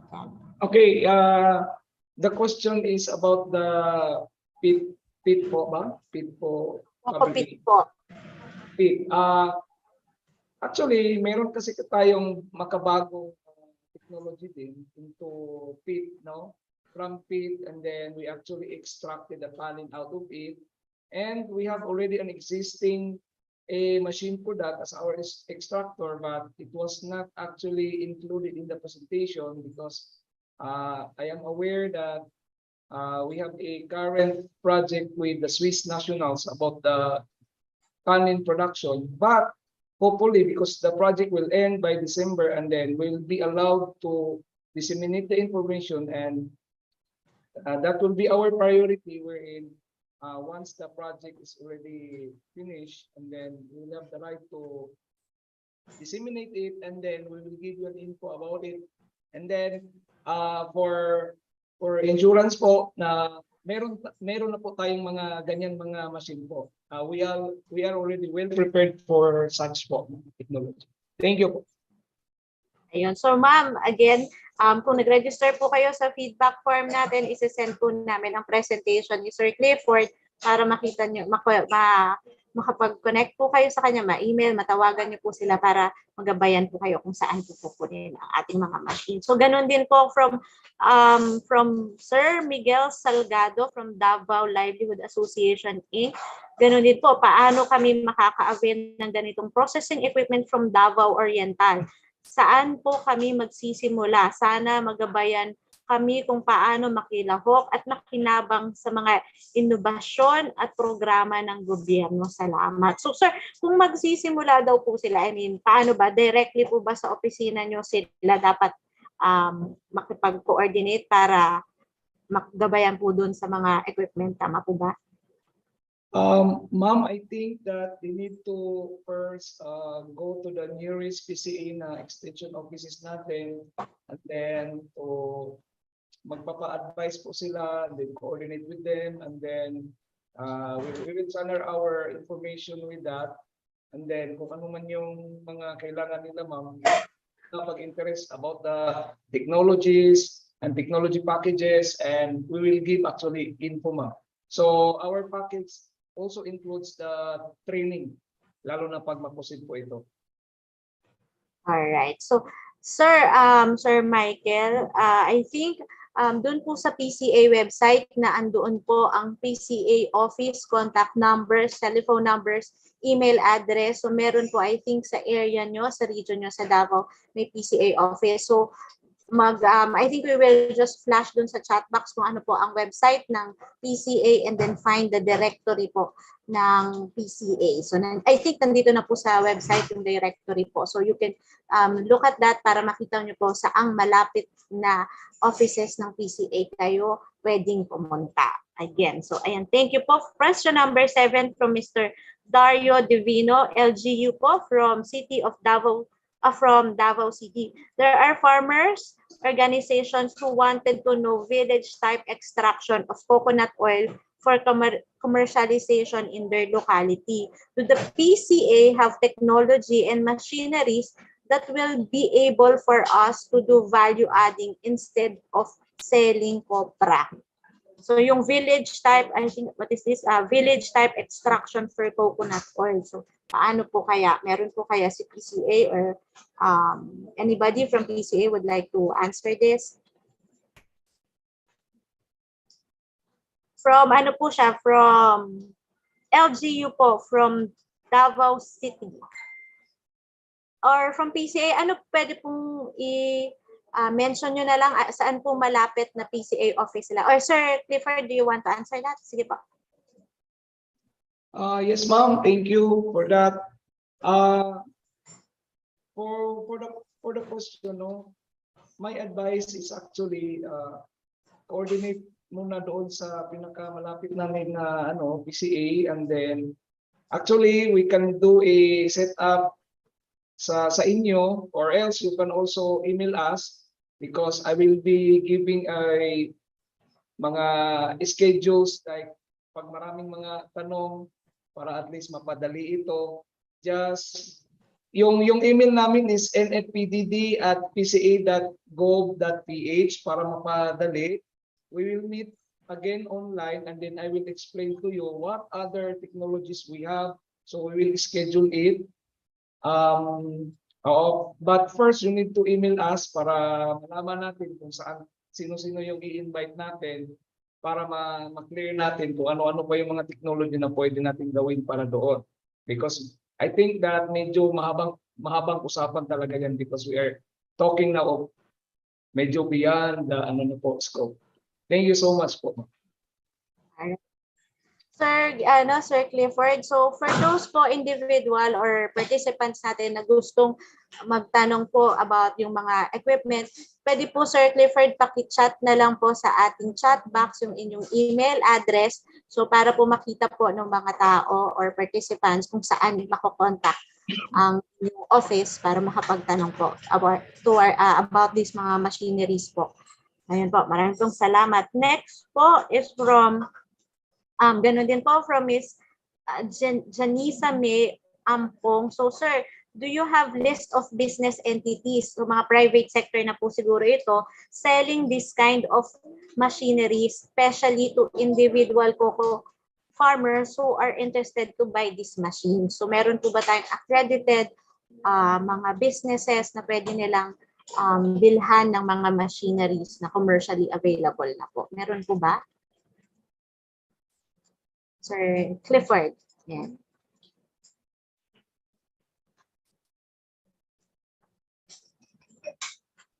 I'm so sorry, ma'am. Again, can you...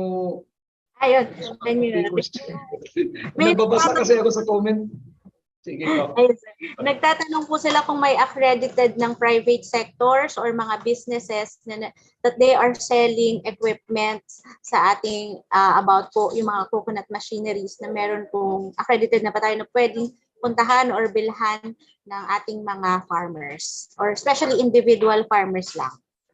Okay. Ma'am, currently, we are still working on it. So wala pa po tayong na-accredited na mga external na nagpa-publicate kasi nga some of our work machines also are undergoing patent also, and then hindi lang sa machine, lahat-lahat na yun as a technology, but we are for sure nandoon na po tayo, and last month nga Amtic was here and then they're actually also testing our machine, and good thing na maganda yung nagiging quality ng nila, yung report nila sa atin. So, pupunta po tayo dyan, ma'am. As of the moment, wala po tayo. So, tayo lang muna ang gumagawa. So, kailangan pa kasi natin i-consider the policy making and the recommendation also galing sa ating mga officials po sa taas. Thank you. Thank you, Sir Clifford. So, ma'am, abangan nyo po, darating din po tayo dyan. Tinetest pa lang natin ang ating mga equipment and then for additional policy kung paano po natin yan gagawin, accreditation. Next question from Ma'am Lolial Ruth M. So I think ganun pa rin, where to get coconut hybrids planting materials, how to avail po. Parang sinabi na po kanina through PCA office. Tama ba, Ma'am Marisol? Pumunta lang sila sa malalapit na PCA office. Ma'am, sige, you want to add po more on that kung paano daw kumuha ng planting materials? Yun nga po, pero we encourage po na mag-register nga po muna sila sa ating NCFRS po. And prior to we na magbigay kami, we also conduct po yung tinatawag nating assessment ng area, suitability assessments of the area as well as the farmers capacity. So meron po tayong mga forms na to fill up prior to the availment of the planting materials, both for the hybrid and for the OPBs or the tall and dwarf varieties natin. Alright, so ma'am, dun po sa mga nagtatanong ng hybrid materials, so dapat po registered po tayo sa PCA registry system and then go to your LGU or the nearest PCA office. So yung PCA office directory po, nasa chat box na rin po natin. So yun po, at may assessment, sabi nga po ni ma'am. So question number 10 from Kamada R Co-op. They are located at Balingonan, Misamis Oriental. So very interested daw po sila sa discussion. It is a huge help to cocoa farmers. Can we request a team to visit our co-op and conduct information drive to our farmers? So ma'am, from PCA, paano po pag ang isang co-op ay gusto ng information drive para sa kanilang mga farmers? Paano po sila makaka-access ng personalized information? Yes, anybody from PCA po? Regarding Marisa? sa mga sa mga farmers natin, association or co-op, kung gusto po nila ng parang information na directly sa kanila. Pero naman po tayo mga naka-assign na coconut development officer or our agriculturist sa mga municipality. So hindi nga lang po per municipality yung ating naka-assign na agriculturist. So sa isang agriculturist po, minsan po 2, 3 po yung naka-assign sa kanila na municipality. So yung po mga extension worker po natin, pwede po silang directly na mag-inform sa ating mga cooperatives. So yun nga po, meron nga po, search na lang po yun sa regional office natin na website, and they will directly kung sino po yung naka-assign sa areas po natin. As well as yung provincial areas, provincial office po na covered po ng kanilang farms po. So we provide naman po trainings and as well as demonstration and other information drive po. Yeah, so thank you, ma'am. So marami pa rin pong nagtatanong about where to access the hybrid farm. So meron daw ba nito sa PCA Region 8, sa CAMSUR, at saka sa Region 12? I think tama po ba magtanong lang sila sa mga PCA regional offices, ma'am, and then... Yes po. So as mentioned, meron po kasi tayong naka-allocate po per region. So yun po, meron po tayong every year na allocation per region. Then the region will distribute po yan based on per province po. Meron din po sila po magsiset ng allocation dun sa provincial up to municipal level po.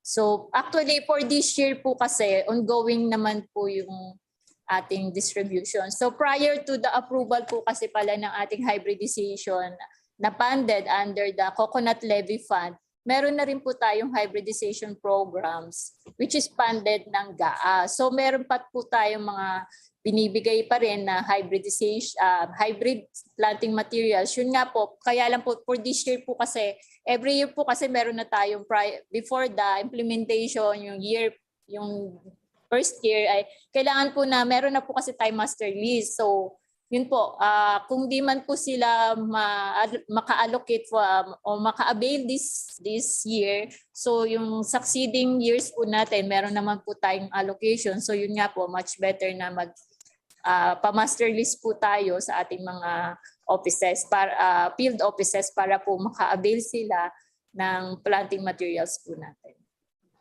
Yun. So thank you, ma'am. So ang key po talaga ay pumunta tayo sa ating mga regional offices. Ayan. So next po ay pwede po ba sa organic ang hybrid coconut? From PGRCUD, Sir Joel, pwede po ba ang organic? Or anybody from PCA? Pwede naman po yata, no? Yes, ma'am. Organic fertilizer po ang kumbaga po ipapa-accredit or gagawing organic farm yung isang hybrid plantation. Parang ganun po ba yung questions towards that? Sabi lang po dito, pwede po ba sa organic? Po. May mga organic farms naman po tayo for na coconut, yung coconut plantations po. So both OPBs and hybrid naman po ay pwede po yung organic. Okay. So may gusto po kayong i-add or okay na po yun? Yes, from the PGR, may okay na po. So okay na daw. Okay po sa organic ang hybrid. So next comment ay okay. So ito naman po.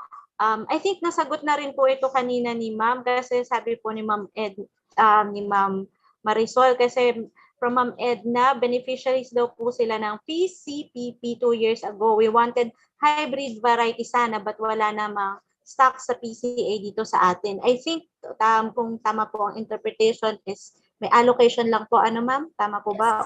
So may mga allocations po tayo kasi. So talagang hindi po siya natin mabibigay lahat at a time. So kaya po meron tayong master listing nga po na nire-require every year. Para ito po yung, for this year, ito po yung mabibigyan. Then the succeeding year po ay, so kumbaga po is by tranche po talaga siya yung pagbigay natin ng fertilizer. So prior po talaga, mas marami po kasi yung mga OPBs natin. Since coming nga po to yung ating Coco Levy na ang pinaka main goal nga po is to produce more hybrids. So kaya nga po hindi lang po yung in-house nga po yun natin yung magpo-produce, kaya po magpa-partner din po tayo with private farmers, private individuals para mas marami po yung ma-produce nating hybrid na yun po yung i-distribute natin sa ating mga farmers. Ayun, thank you, ma'am. So, yun po. Meron pong nag-i-inquire dito from Mr. Ray M. Navarro of Island Garden City of Samal. So, nag-i-inquire lang daw po siya saan po tayo makahanap o meron po bang suporta ang gobyerno ng provision of agri-salt. Kasi as per experience daw po niya, maganda po ang epekto, bumibigat siya, kumakapal ang meat po ng niyog. So do we have interventions for agri-salt? As mentioned nga po earlier, yung ating po kasing coconut fertilization project from 2020, we shift from salt fertilization to inorganic, the ASKCL po. But we will still looking nga po the possibility na kung yung pong tingnan po ulit natin ang salt fertilization. Pero sa ngayon po, ang fertilizer nga pong binibigay namin was ASKCL and the organic fertilizer combination po noon. Thank you po, ma'am. Kasi po that was from 2008 to 2019. Salt fertilization po kasi ang pinoprovide talaga ng PCA to coconut po. Yun po. Thank you, ma'am. So, isa pa po, ang tanong po nila, meron po from Ms. Glidel de Guzman, yung coconut hybrid po ba ay free po ba ito o kung may bayad magkano po from Bicol area? So sa ngayon po wala pong bayad ang ating planting materials, so both the hybrid and the OPV. PCA will provide po the planting materials including the technical assistance po. Ayan. Thank you, ma'am. So ayan po ang ating hybrid at makipag-ugnayan na lang po tayo sa PCA offices para magkaroon po ng allocation. So sa mga areas po na wala na next year po, pwede po kayong makapagpatala at makapagpalista para mabigyan kayo ng allocation. Okay, next po from Ma'am Brenda, ito po pala. From Ma'am Loliel Ruth. So ano po ba what are the requirements in order to avail the technical support services of PCA? So I think sa technical can be the laboratory services din po, and from the group of PCA, ano daw pong requirement para maka-avail sila? Anybody from the PCA? Relative po kasi sa PCA programs and projects po talaga, once na nasa master list po or participants po namin, kasama po kasi yung technical assistance po talaga na pinoprovide natin. In case lang po talaga, halimbawa hindi siya hindi po siya participants ng ating existing programs, pwede naman po silang directly mag-contact sa ating mga field personnel para po mag-provide ng necessary technical assistance po. So yun naman po yung natin talaga is to provide assistance to our coconut farmers. So kung sa production po ba siya or even sa mga pest infestation or something, anything related po sa coconut production. So pwede po silang lumapit sa ating mga field offices po. Okay. So sa lab services, do you want to answer po kung paano daw po ang proseso naman sa lab services in case?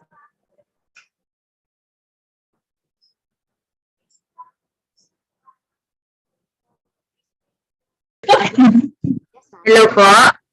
Yes, ma'am. Yung about sa laboratory services po, pwede po silang mag-email sa lsd@pca.gov.ph for inquiries. Pwede rin po mag-walk-in, mag-submit ng samples dito po sa second floor sa central office.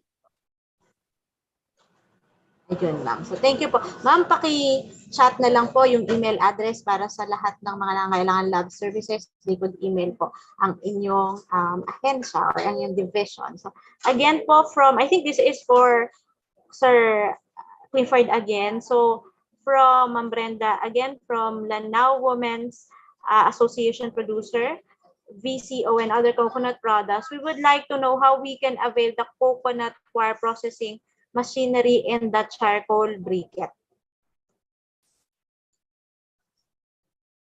Okay, hello po ma'am. Thank you for the additional question po. Naririnig ba ako ma'am? Yes, Okay. yes, sir. Loud and clear. Ganito po yung ganito po yun ma'am, no?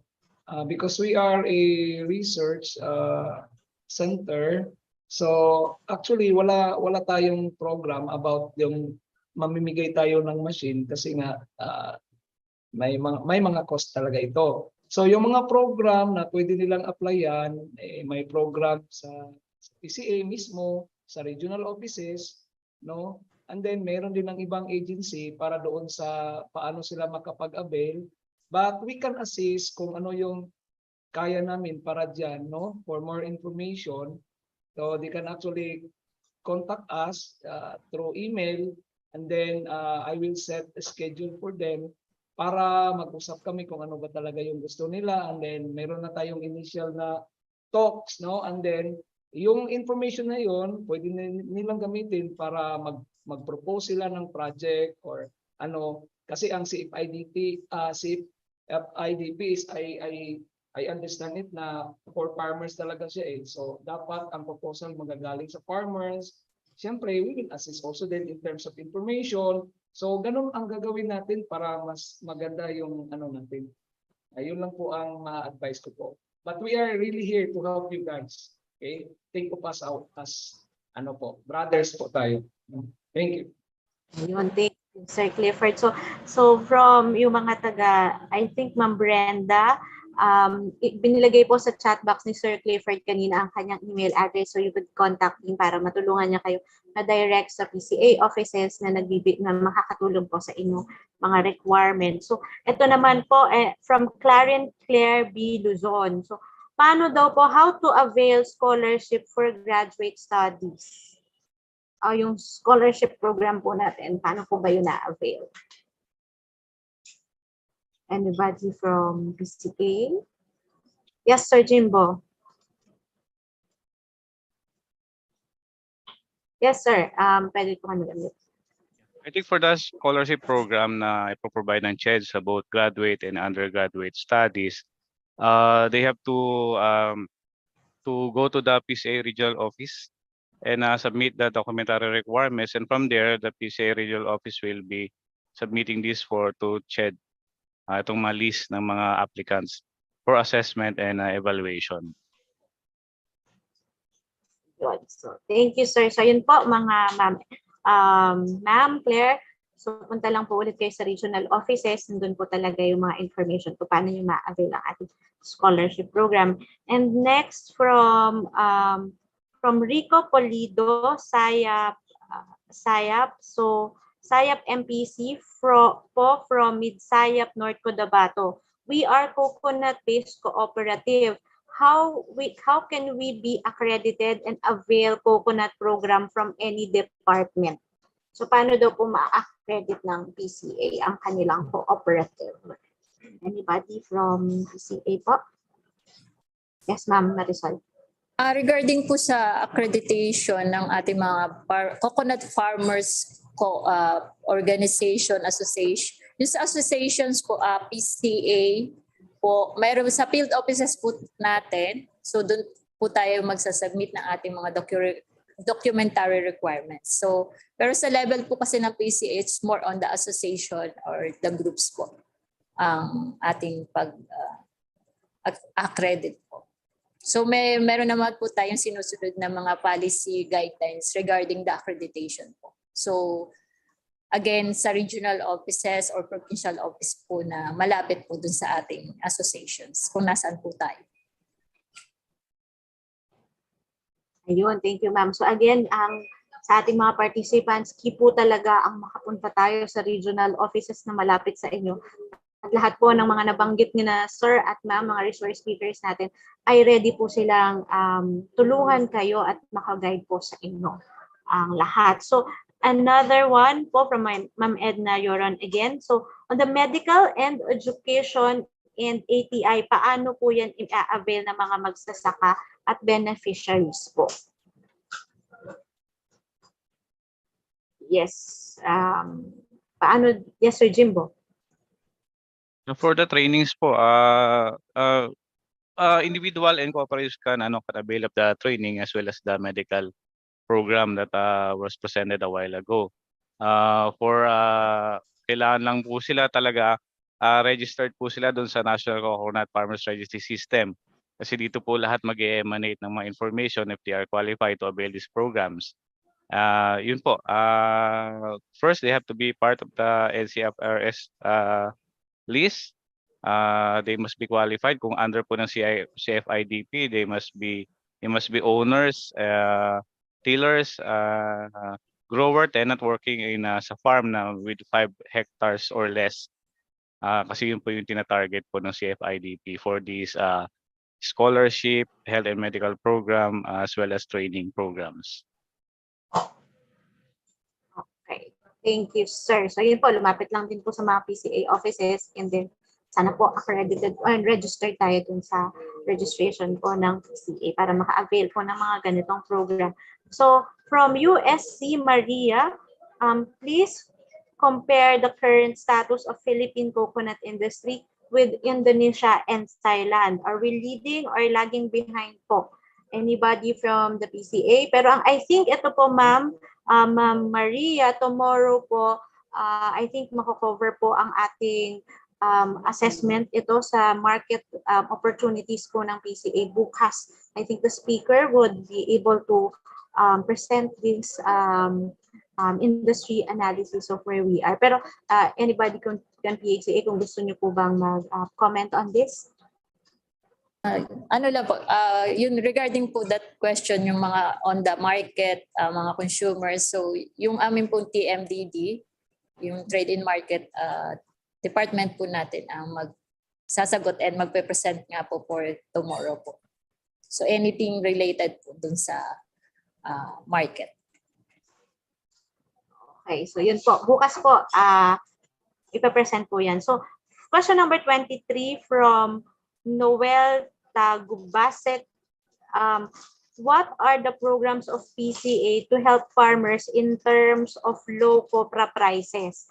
What are your interventions in this crisis? So, paano po daw ba ito sa low copra prices? Anybody from the PCA?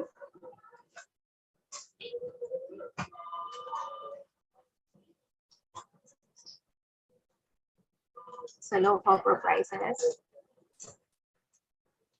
or anybody from the PCA aside from our resource speakers, sa mga taga-PCA po na nandito. So you would really like to answer that, or you would like to answer that tomorrow po kasi it's market opportunities and business opportunities po yata bukas. So tama po ba, Ma'am Marisol? Bukas na lang po i-address the question. Ayan po si Ma'am Rose. Si Ma'am Rose po from the trade. Ma'am Rose, hello po. You can answer the question. Salamat po. Yeah, okay. Good morning to everyone. Regarding po dyan sa addressing copra prices, wala po tayong direct program dahil wala po tayong direct control on prices. But we are promoting po yung yung value adding po ng coconuts para po instead of merely selling copra po when the prices are low, meron pong alternative products and alternative markets po yung ating coconut farmers. Ang mangyari po dyan, maging victim tayo sa very low prices kung wala tayong alternative product. Kaya nga po earlier, meron po tayong presentations on the different products na pwedeng gagawin. And also, pinaka madali for the farmers is the selling of buko instead of copra dahil ito po ay merong stability of prices. Hindi po siya madaling going up and down.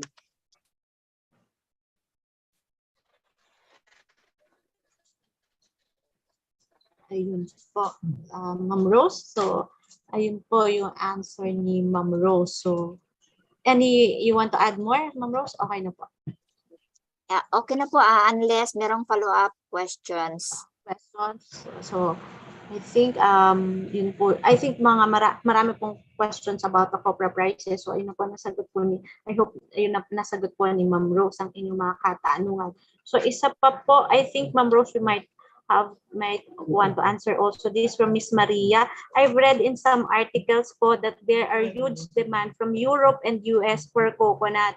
Since consumers are shifting to more natural and organic products for food and beverages.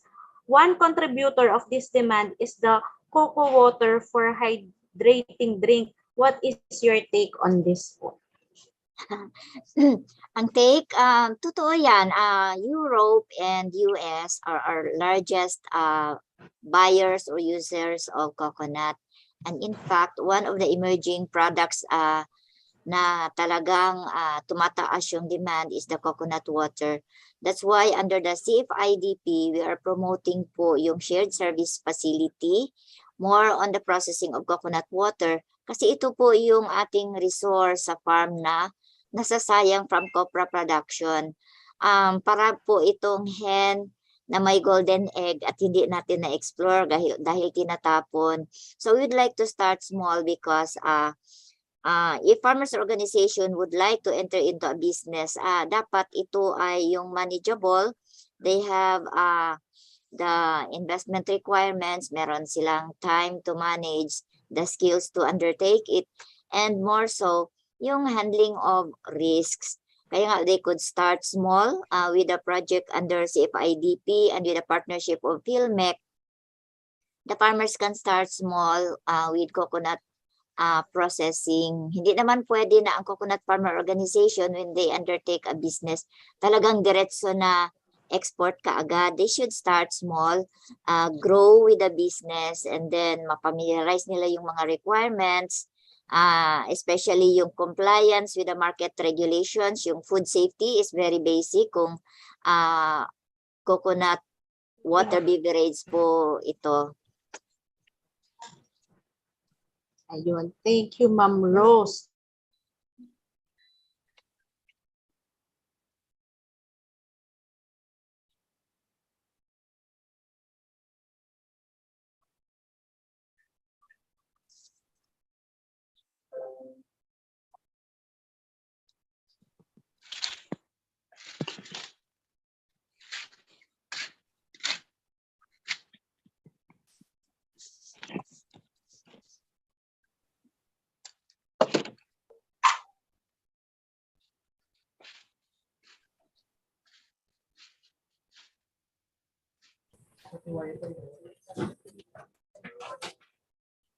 Hello, everyone.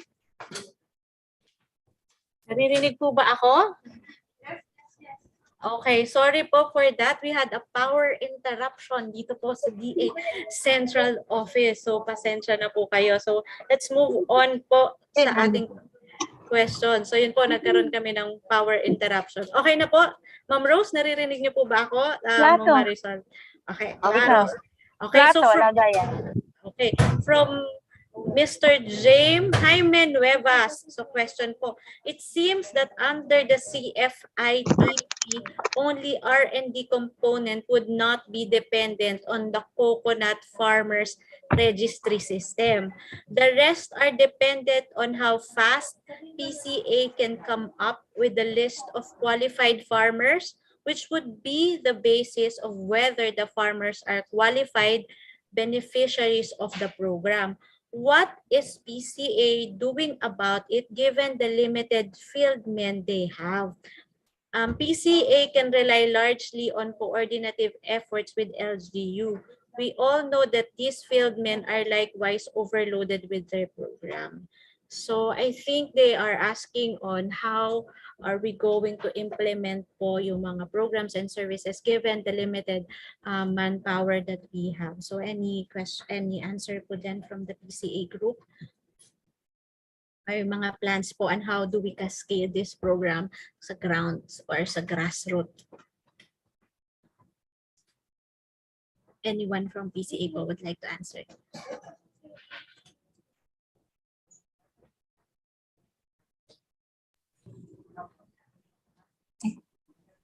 Sino ba?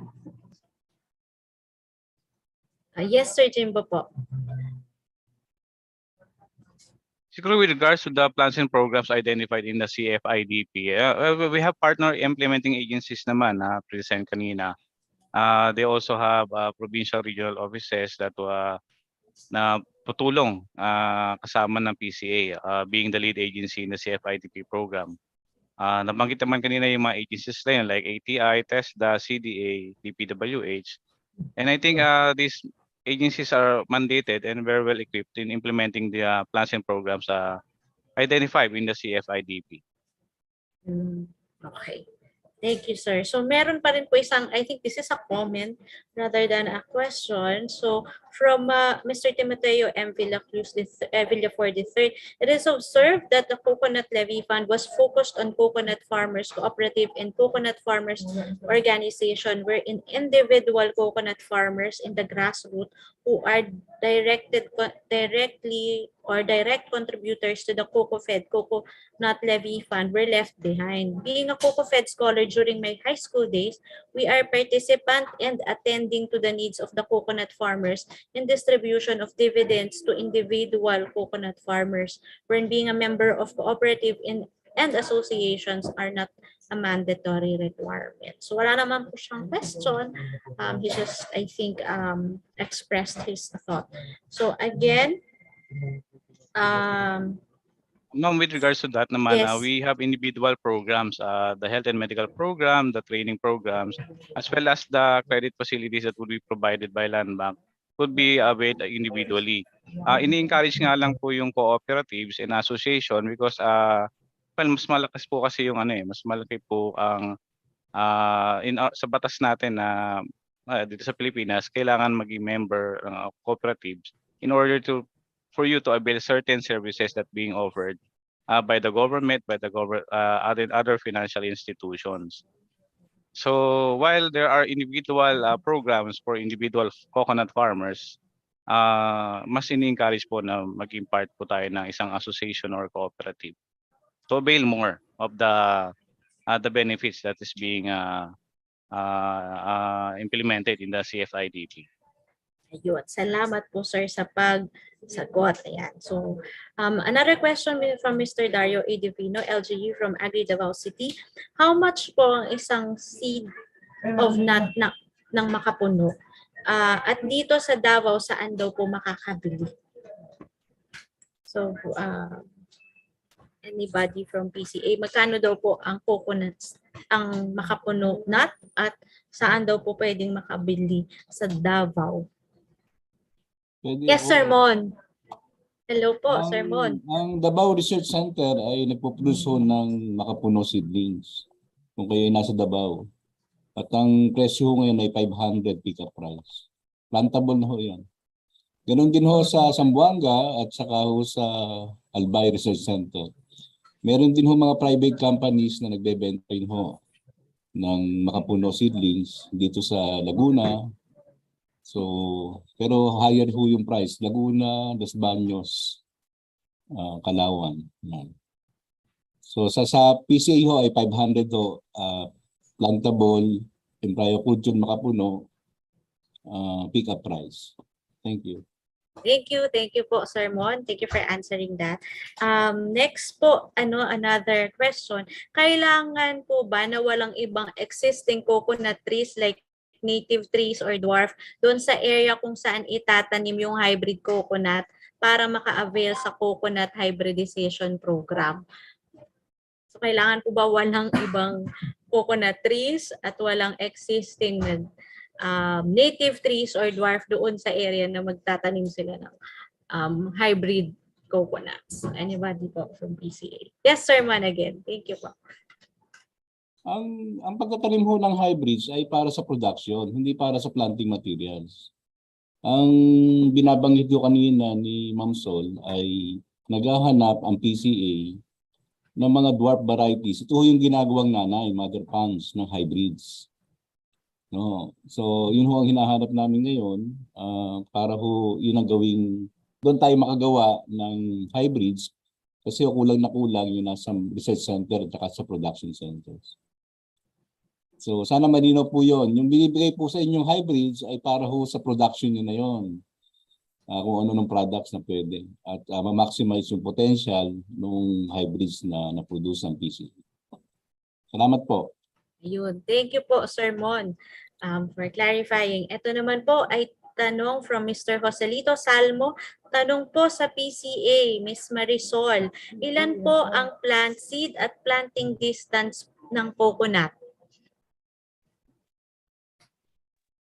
So, meron po tayo may 8x8, 9x9 at 10x10. So, kung mas prepared po natin na meron po tayong intercroppings or livestock, yung pong 10x10 po ang ating recommended para mas malaki po yung space na magagamit for the intercropping and the livestock.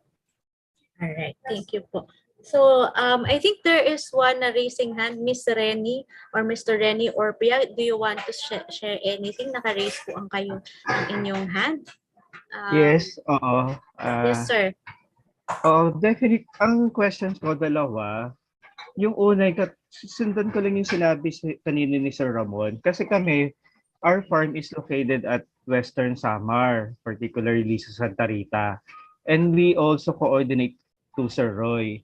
So for my question is yung sa availability ng planting materials for the hybrid, meron na bang updated ngayon kung may available na for Region 8? Kasi the last time that we spoke to Sir Roy, wala pa daw. Kasi parang ginagawa nila, katulad na sabi kanina ni Sir Roman, parang they making a parang nursery muna, tapos basis nila for giving yung mga materials for sa amin, for example sa amin. So, ano na po ba yung latest status for that?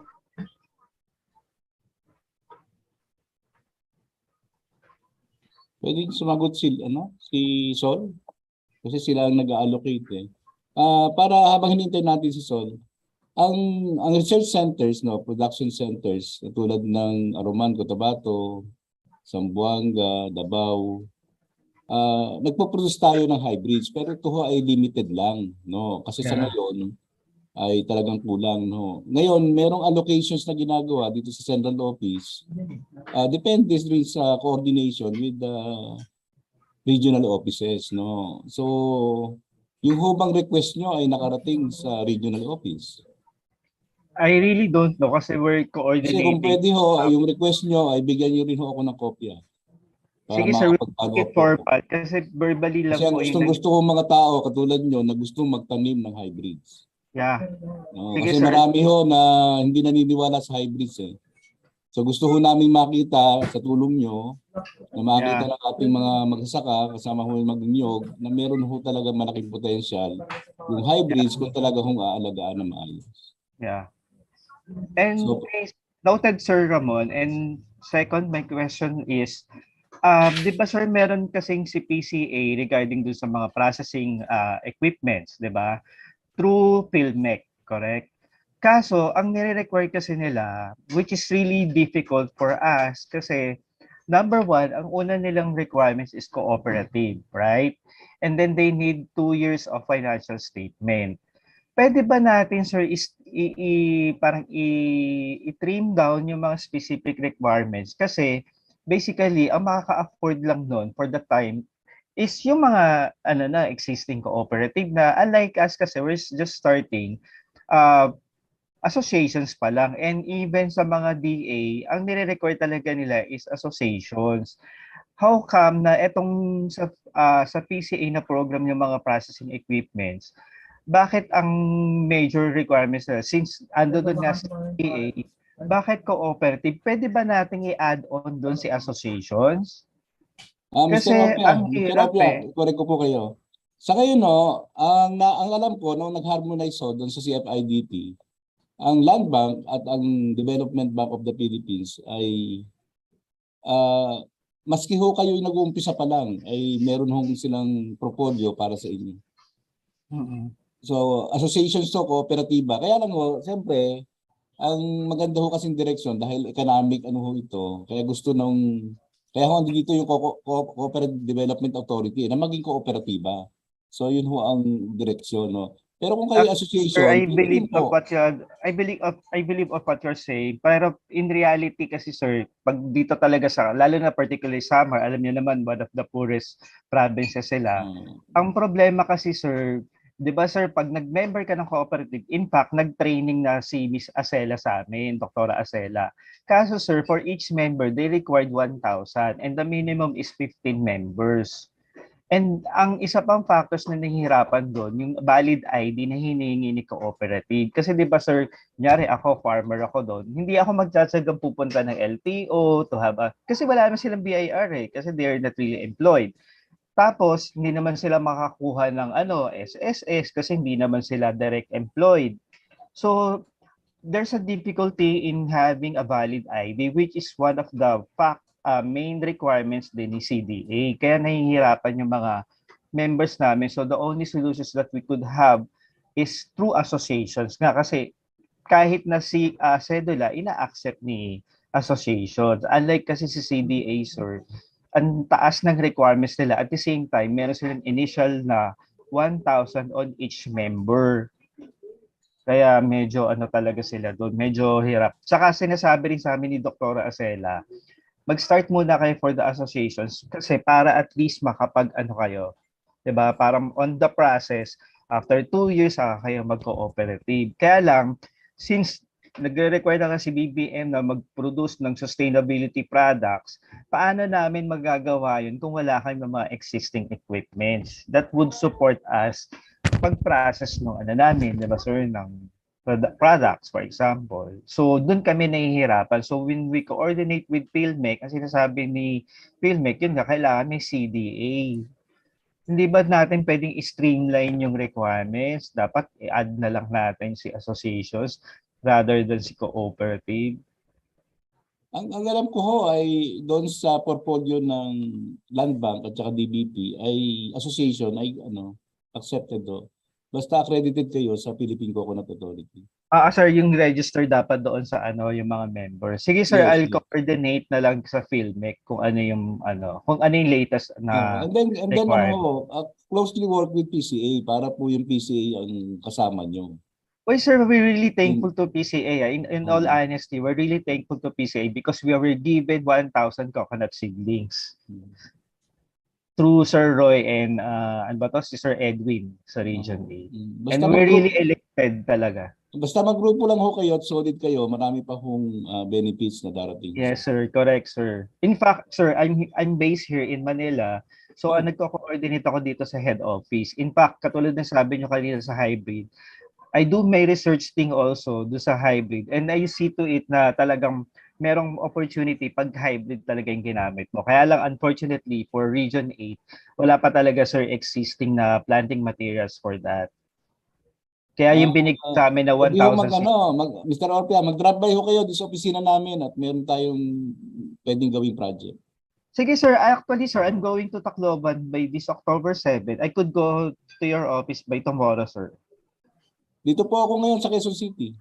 Yes sir, I'll go to your office by tomorrow, sir. Okay, sige po. See you tomorrow. Okay po. Thank you, sir. Thank you, sir. Ayun. Thank you po, Sir Renny and Sir Mon. I think Thank you, meron. Thank you po.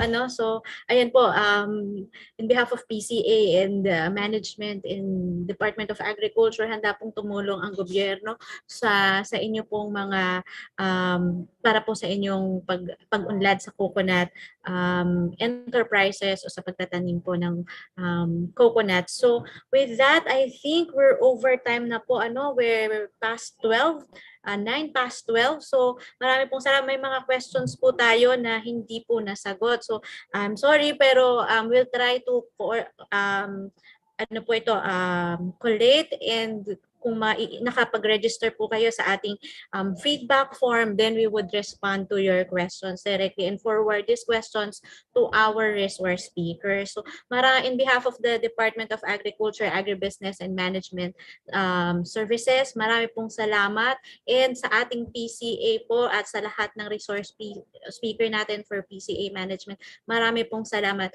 And sa lahat po ng ating participants, hindi pa po dyan nagtatapos. Day 1 pa lang po ito. Meron pa po tayong Day 2 and day 3. So mas marami pa pong talakayan. So with that, I'll turn over the floor to our beautiful host, Hannah. Please take over. Salamat po. Thank you, Ms. Gian, and thank you po to our resource speakers for answering the questions, and to Sir Mon, thank you po for answering.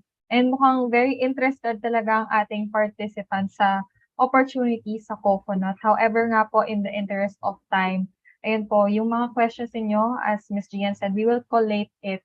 And kung meron pa po kayong additional, pwede nyo rin po ito isend sa Agribusiness Promotion Division through aipd@da.gov.ph, or also call us at 0289204073. So we'll just course through your concerns po and questions to our resource speakers from the Philippine Coconut Authority.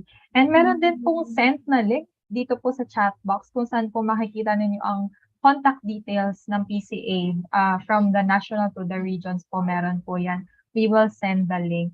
And paalala din po sa mga hindi pa nakasagot sa ating feedback form, as Ms. Gian said, gagamitin po namin ang email address niyo para ibigay ang copy ng presentation and also to directly contact you din po regarding your questions and concerns.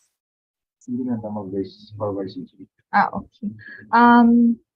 And now, to our speakers, maraming salamat po ulit sa pagbahagi ng inyong mga kaalaman sa ating participants. And on behalf of the APD team, please accept our certificate of appreciation. So, in sincere appreciation for sharing their knowledge and expertise as resource speakers during the Usapang Agribiz Virtual Agribusiness Opportunities Forum on Coconut, held on October 4, 2022, we give these certificate of appreciation to all the resource speakers. So this will be signed po by Sir Junibert E. Desagon, our Deputy Director of the Agribusiness and Marketing Assistance Service. And we'll just send it po, yung physical na certificate sa inyo. Thank you so much po. And now, so we're nearing the end of our forum. Again, thank you so much to our resource speakers, and I hope sa ating mga participants ay nakapulot kayo ng aral sa ating forum today. And sana po mas naging motivated kayo na simulan or palaguin pa ang inyong business sa coconut. And tomorrow po, we hope to see you again for the day 2 of our Usapang Agribiz. So bukas ang pag-uusapan natin is yung market opportunities of coconut. So yung mga questions po kanina na mention about sa ano na yung status ng Philippines sa coconut industry and how do we fare sa other countries, pag-uusapan din po natin yan tomorrow. And we'll also hear a testimonial from a successful coconut business. So stay tuned din po tayo dyan. And sa mga susunod po na linggo, so konting announcements lang po, hanggang December, meron pa po tayong ibang commodities para sa Usapang Agribiz. So meron po tayong purple yam, moringa, hog, and pineapple.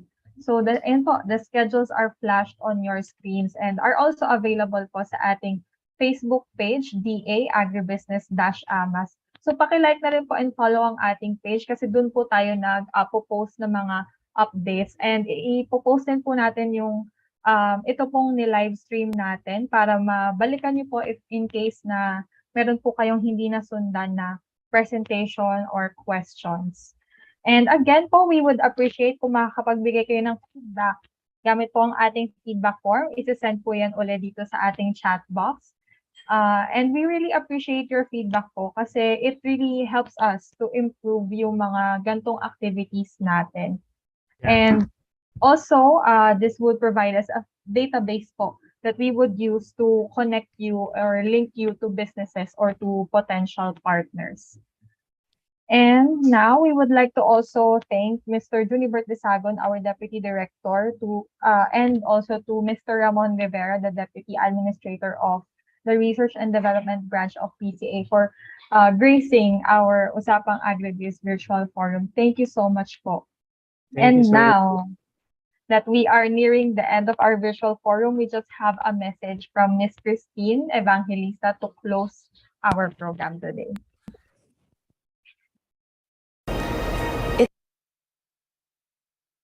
close this fruitful forum today. To the participants, thank you for staying until the end of the program. To the resource speakers, we are very fortunate to learn from your vast knowledge and experience. Thank you for sharing your time and valuable lessons. And to the team AMAS APD, congratulations on a job well done. Your efforts have brought forth this productive event. I hope that after this event, our participants, resource persons, and offices will continue working together to achieve a more successful agribusiness sector in the Philippines. I'm positive that this forum has brought great value to everyone. So see you again at the next events. Have a good and productive day ahead. Thank you. All right, thank you so much po for coming today and see you tomorrow. And don't forget to answer our feedback form to secure a copy of the presentations. So on behalf po of the APD team, so team, pwede kayo magpakita sa video. Thank you so much po and have a great day ahead. And thank you din po from Ms. Cheryl Bacasmo dito po sa ating chat box. To Yakap at Halik din po, thank you so much. And to Ms. Edna Yorong, thank you so much. So we are the Agribusiness Promotion Division. Nandito po sa flash po sa inyong screens from Ms. Mini Tolentino. Thank you so much. Hana Quito, yours truly. Junessa Ingito, Gian Suaze, Faye Kaisip, and Raymond Canoza, Miko Royo, Melvin Ansiro, Adrian Bail, and Renzo Tobias. Thank you so much po for coming today. And see you again tomorrow. So bye-bye po.